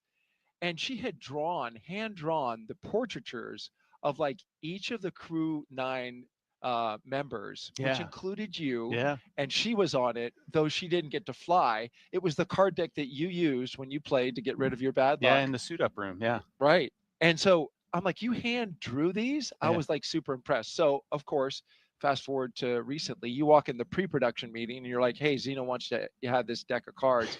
It's the Crew 11 deck of cards. We want to show them to you now." And she redrew her crew. And we want to show those to you. Hold that up. She's an amazing artist. All the crew members each got a face card. So she's on there, Oleg's on there, Mike and Kim and Kimya. And here they are. She hand drew this. We have a close-up of this shot. We want to show you so you can get a real full appreciation. Hand-drawn portraitures by Zena Cardman, the commander. You talk about many talents. Just another talent in what appears to be just this extremely well-rounded astronaut and commander. Oh, absolutely. Not all astronauts are created equal. I cannot do that. She is talented. That's incredible. And of course, they played with this deck of cards when they got rid of Xena's bad luck today. Yeah, and it worked. And it worked. Look at that weather. We were looking at the cloud just off to the south. You know, the power of positive thinking. Your positive thinking was like, you know, perfect. All right, we're going to send it back out for one more interview with Tony. And in the meantime, you and I are going to play some high-low card for your next space assignment. See if I can win it from you. Tony, take it away. Thanks, Daryl. Looking forward to who wins that game. You know, joining me is now Stephen Chan with the Commercial Crew Program. Stephen, I mean, what an amazing launch and landing of Falcon's first stage. How you feeling? That was amazing, Tony. You know, to watch the Crew 11 Dragon flying up on the Falcon 9, just it's incredible, you know, to see that. On a personal note, Mike Fink is a dear friend of the family, and it warms my heart to see him to go back to space station to work and live there. I am the external liaison for the Commercial Crew Program, so it's my job to make sure that our external partners are coordinated and informed to support our missions, and those partners include Coast Guard, FAA, Air Force, Space Force, and other DoD partners. Today, the Coast Guard is out there making sure the waterway is safe, and you know, FAA is clearing the waterway. So it is. I get to see how much work it goes behind the scenes to make sure our missions are successful, and I am looking forward to have the Crew 11 get on orbit and then come back safely with Crew 10. You know, Steve, you played a critical role in changing the splashdown locations for Dragon to the Pacific Ocean. Can you talk to us a little bit about your role in that and the significance in changing those splashdown locations? Yes, the moving Dragon recovery to Pacific all had to do about the safety of the public and the trunk debris. By going to the Pacific, we ensure that the trunk is entered over Pacific Ocean and have no risk at all to the public. So, and thanks to our external partners, we work with them to make sure that the Dragon can be recovered safely, and they can perform their important missions, like keeping the waterway safe, keeping the airspace safe, and then the DoD can perform their missions around California coast. You know, speaking about all of those external partners that you have to work with, I mean, it took a huge effort to get this underway. Can you tell us a little bit more about how that worked? Yes, so for our West Coast partners, you know, the Dragon landing in the Pacific is a new challenge for them. And they have, as I mentioned earlier, they have their other national priorities. So we are very thankful to our partners and their leadership who recognize that Dragon is also a very important national priority. So we're very thankful to our Coast Guard, Navy, other DoD partners and FAA that help us make that happen. And I'm looking forward to work with them to bring Crew 10 home safely. They have SpaceX have successfully brought back 3 Dragon the last few months. And we are confident they can help us get there in the next few weeks. Absolutely. Yeah, absolutely, Steve. I mean, you know, we just launched, but like you said, we now have the rest of the mission. We have to bring Crew 10 home. Can you tell us what are the next steps for you? Where will you be going next? We'll be working with SpaceX and our government partners to make sure we look at those reentry opportunities and coordinate and inform each other, you know, all the important activities. So it's just a lot of coordination, and we're thankful that our partner worked with us on this national priority. Absolutely. Well, we wish you the best of luck on the rest of the mission. Thank you so much for joining us. And Thank you, now Tony. we'll send it back to Daryl and Nick. All right, thank you so much, Tony. And certainly you can hear the emotion in people's voices, especially Stephen here. Just so proud of seeing Mike Fink. He has touched a lot of people here at the Kennedy Space Center in his time working with everyone here throughout the Commercial Crew Program. Yeah, absolutely. He has had an impact. And you had an impact on me. I lost to you for your next space assignment. So so we need to clear the record here because you tried to stack the deck and karma won out there because you dealt me the ace by accident. So I'm sorry. That's just the way it goes. Thank you for being so truthful and honest. You know, is this show over yet? No, you know what? We're excited for you, Nick. We can't wait to see what you do next as well. You've brought so much experience and insight and knowledge to the show. And I know that you wanted from the very beginning, after you launched, you told me that you wanted to do this for Xena, for your friends, for your colleagues, for your team. And you're a stand-up guy telling us early on, like, hey, I'll be there and I'll do it. Thank you very much for that. No, my pleasure. Can you take one more social question before we bug out? We didn't hit 8 yet, so yes. Let's do it. One more social question. Let's see if we can get it fired up here. Yes, Aaron Anzar is the winner with, what is your best memory as an astronaut? Well, you can imagine there are so many memories that are created. I've listened to you for a couple days now, and it's fascinating to hear each and every one that you remember. But what would you put as the number one memory? You know, the image, if I try to sum up, you know, my 12 years of doing this job, the image that kind of brings it all together in my mind is just another Friday night floating around the table in the Russian service module, having dinner with our playlist. You know, it's an eclectic playlist of music that mixes in everybody's favorites. So you've got Russian traditional folk music and hard rock and American country western, and it's just the culture that the crew has built, and me trying to talk with my cosmonaut colleagues in broken Russian, and them talking to me in broken English, and we develop our own language, and we're sharing what's going on with our families, and, you know, birthdays and anniversaries. It's just life, and we've built that in space. And there's just so many unique aspects, just, you know, how you're eating and people are floating around, that, you know, it's so normal. It becomes so normal to do that. And that's my hope, is that we can get more people to experience that normal living in space, but also that normal of bringing together people from around the globe and just getting to know each other. Yeah, understanding each other, appreciating where we come from as different countries. You know, what strikes me about that is a memory that you chose is you went on EVAs. You went outside the spacecraft, outside and saw the entire planet underneath your feet, but you pick a very human moment as the memory, a bonding moment among your crew that stands out as the number one. I'm sure there's a ton of great memories, but it was the human one at the end of the day. I mean, you can spend all day in the cupola staring at the Earth, and it's an amazing view. But when a crewmate floats up and watches it with you, it's just that much more spectacular. That's awesome. That's awesome. Nick Hague, NASA astronaut, and a brigadier general with the Space Force. Thank you so much for being here. You did a fantastic job. And with that, our coverage comes to a close. But the journey for Crew 11, well, it is just beginning. After a stunning launch from Kennedy Space Center and a successful ride to orbit, the crew is now on their way to the International Space Station.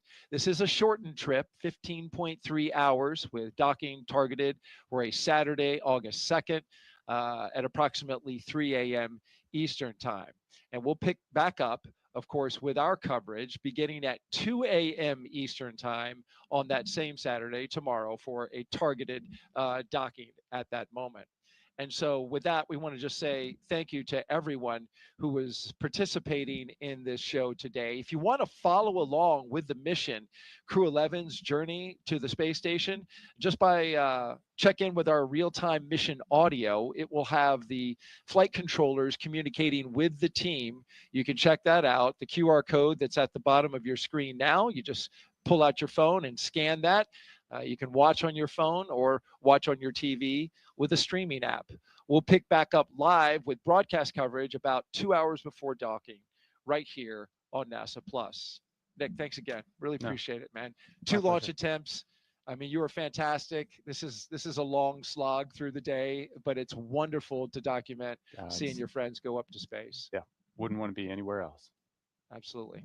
So with that, thank you so much for joining us. Have a great afternoon, everyone. And thank you again for watching us get these astronauts to space. Continue to follow us as well, and make sure that you keep looking up.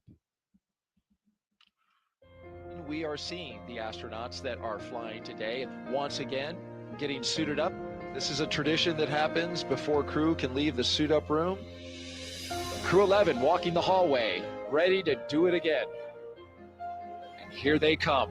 Crew 11 walking outside before launch. Well, there's Xena giving a last wave with the window down. Crew 11 on the road to launch pad 39A. Well, there is our commander and our pilot looking up at their rocket. And here comes Mike and Xena getting ready to get inside Dragon Endeavor. And here come our mission specialists right behind them, Oleg and Kimia. And there go the seats, articulating upwards, putting the crew in launch position. And the closeout crew closes the hatch to Dragon Endeavor. 2, 1, ignition, full power, and liftoff. Go NASA, go Crew 11. Together we rise as NASA SpaceX Crew 11 heads up to the International Space Station. Vehicle is pitching downrange. 1.7 million pounds of thrust. Nominal. Propelling Falcon 9 as the vehicle pitching downrange and making its way up the East Coast, and will soon join Expedition 73 aboard the orbiting laboratory.